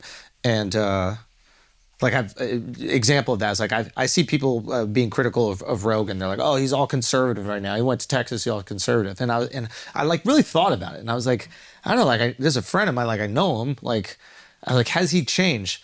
And my suspicion with Rogan is that like he's always had maybe an aversion to authority or being told to live a certain way. And I imagine when he was younger, the people telling him how to live were conservatives going, you shouldn't be doing drugs. Yeah, very puritanical people. Yes, the puritanical conservative. Don't be gay. Don't be gay, don't whatever. And then he probably rejected that. Don't have tattoos, don't do this shit. He rejected that, right? And that probably made him very democratic. And now the people telling him what to do are liberals going, you better get this vaccine, you better do these fucking drugs, you better get in line, don't tell these jokes are offensive. So now the rejection of that positions him as this person who's conservative. But in reality, and I think that's why a lot of us all go, well, now I think I'm feeling more conservative. When I was younger, I was more Democrat. No, it's just who's telling you how to live. And whoever's telling you how to live, if you have a little bit of a free spirit, you start going, well, I don't like you telling me how to live, so I'm going to look at these guys over here to see if they're telling me. Yeah. Does that make sense? Yeah, like, I'm trying to wrap my mind around this idea, and I wanted to figure it out ideally before Rogan even bring it there, but like, I'm kind of letting go of this idea that there are political parties. I think there's just personality profiles or personality types. Because the extreme, we've all said this, the extreme conservative and the extreme liberal, it's the same personality type. We are not special or smart or whatever. We're just a different personality type that might be the anti-authoritarian, don't tell me what to do personality type. I've been trying to figure this out, and like, I don't even think we have that many political beliefs that we truly feel as much as our personality profile lends itself to this thing in this moment in time. Yeah, like what is happening culturally and how does it impact our identity? And then depending on how it impacts our identity, whoever's defending our identity will gravitate to, and whoever is rejecting our identity we'll move away from. And I think black people probably felt this way. They're like, oh wow, Democratic Party is really like kind of listening to our concerns about like racism and the civil rights movement, and they all gravitated towards that, right? And I think maybe even now they're like, all right, have they done much for us since then? And maybe they have, I don't know, but there's a little... We are looking at it like, wait a minute, we keep supporting this party, but we're not getting anything out of it. You know what? Our vote isn't guaranteed anymore. So, and simply is just an identity thing, which is like, hey, who's going to help us?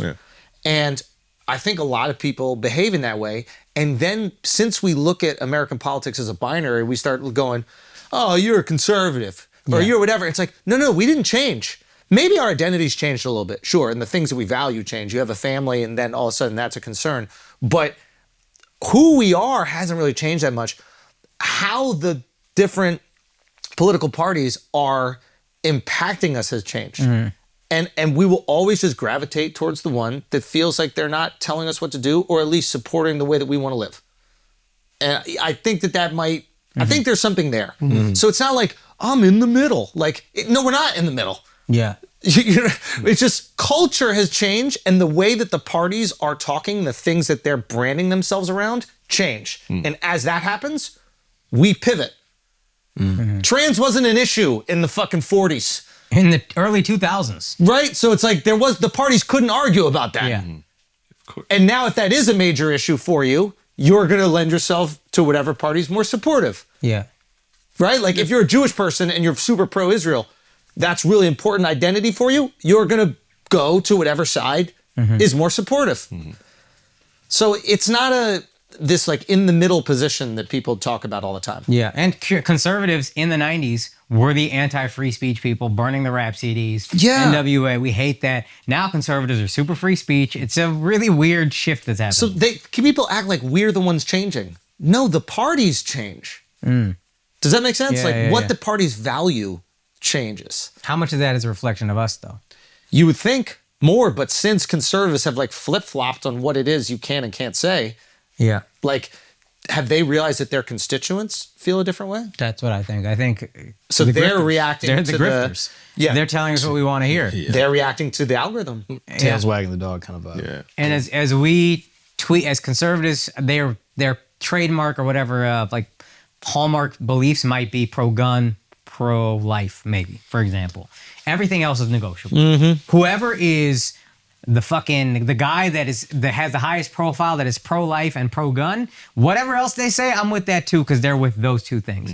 Those are the things I care about the most. So maybe that's what it is. And then if they see that, like, if the other politicians that are conservatives see conservatives care about this the most and they're following these guys, all right, we're with all that shit too. It's crazy out here, dog. It's really wild out here.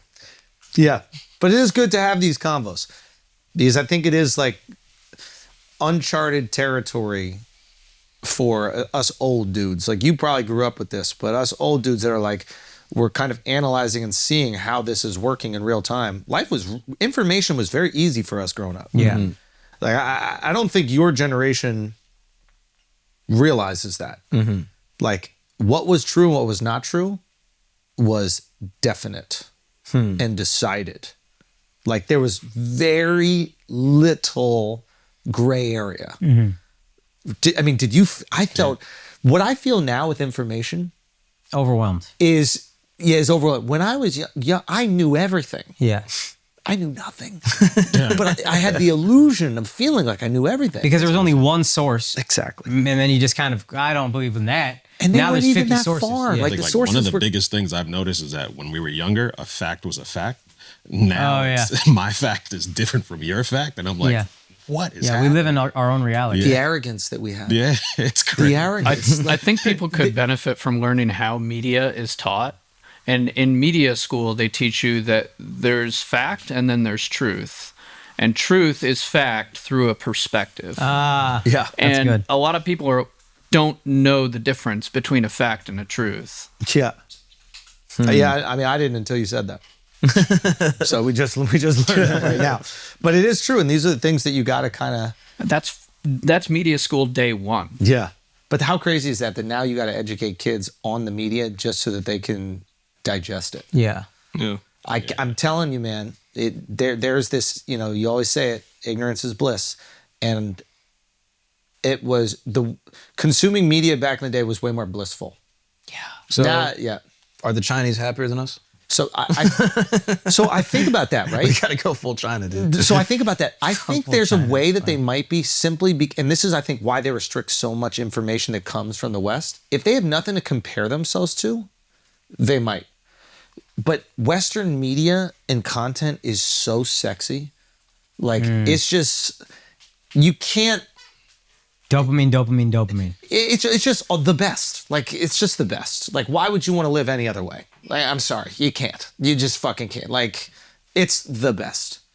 The things we reward are the best. I was watching that 3-Body Problem movie. And it's interesting culturally in that, like, all the characters that are like the heroes are heroes because they're smart. And the ones that aren't and heroes and they have to like sacrifice themselves and die because they weren't smart enough. Like they really reward intellect and it's important. And in America, it's like the smart guy usually says something condescending to the tough guy and the tough guy punches him in the face and then fucks his girl. And that's awesome. Arnold Schwarzenegger's our biggest guy. He's like, he just shoots everyone. He's jacked. He's awesome. Isn't that great? That's how you solve every fucking problem. It's just awesome.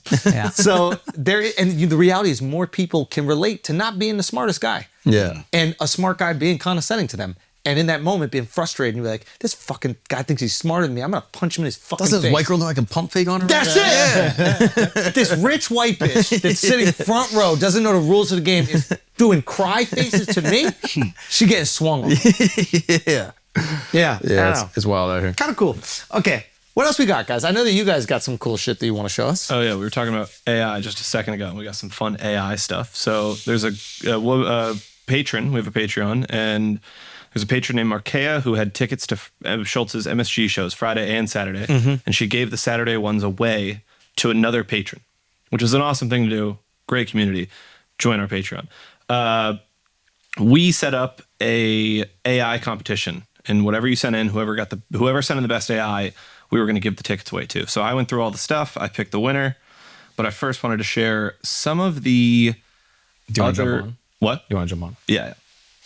Shared some of the other like submissions, some of our honorable mentions and things like that. First, start out with just like some fun images. I was like, these are impressive that people could make. That look like his NFTs. Whoa. Roman Trump. Whoa. So the next one is some muddy Indian. That's a married woman, bro. I can't look at her. That's a married woman. When they have the curve dot. your eye. The dot is married. Yeah.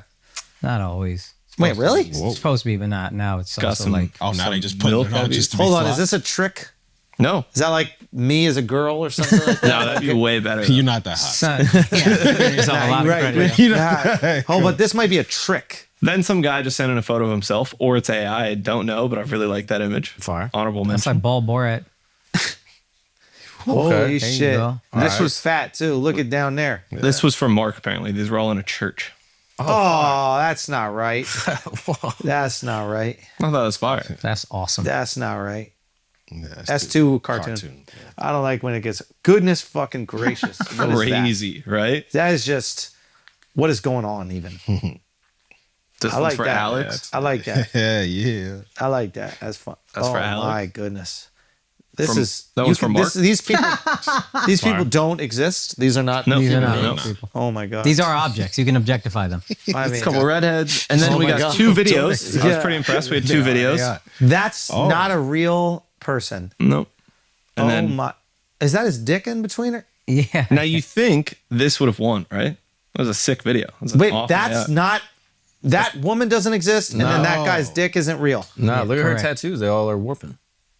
Oh, that's what you were looking at? That's her tattoos. What? I'm a connoisseur. I like art. Oh my god! Fire. Shit's I mean, fire. even the foreskin is moving. This is incredible. It's only going to get better, dude.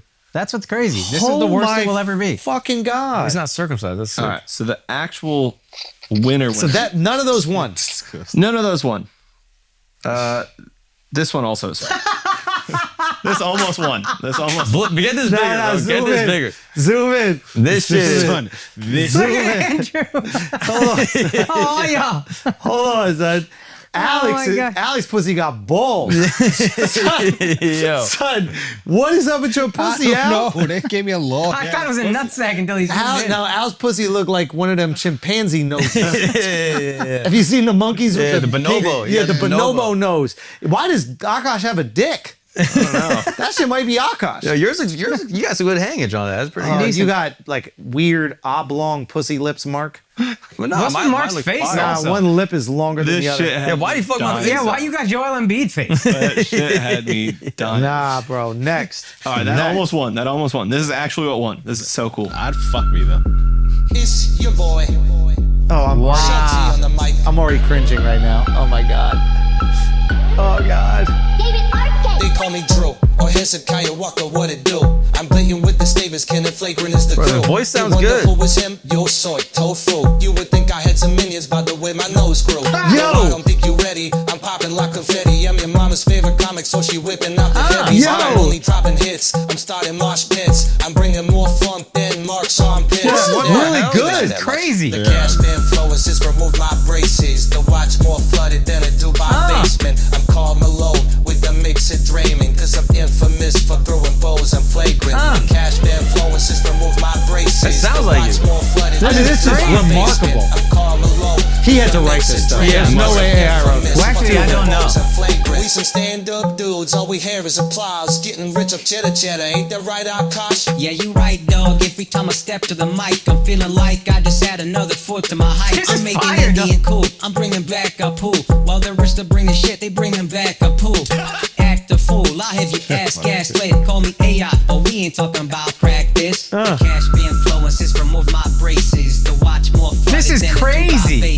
I mean, this is incredible. That's fire, right? This is fire. Damn, I wanted to hear me.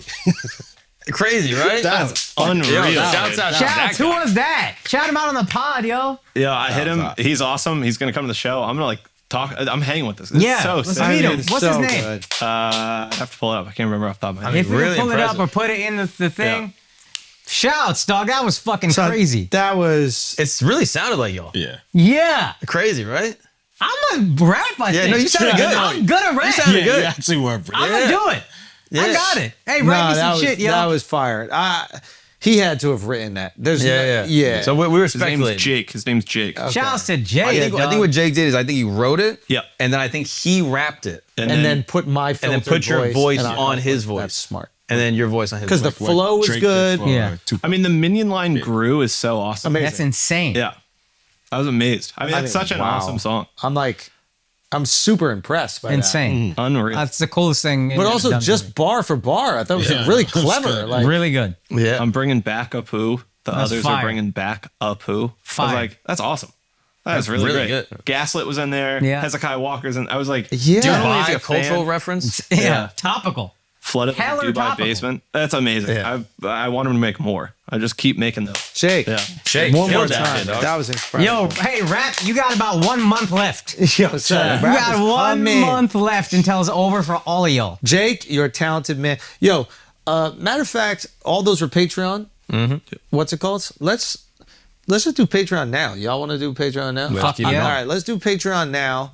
We got more stories. What else we got? We got to talk about Yeezy's porn. He's coming out with a porn studio. Yeah. We got to talk about, you see the guy licking the kid's face? That shit was crazy. Biting his ear. That was crazy. Caitlin Clark's contracts. Yep. Meeting Matthew McConaughey when we were in Austin. So let's do Patreon now. Obviously, y'all know this week is crazy, so we're going to knock this out today. Come join us on Patreon if y'all want to fuck with that conversation. Patreon.com/flagrant. And then, let's get it in.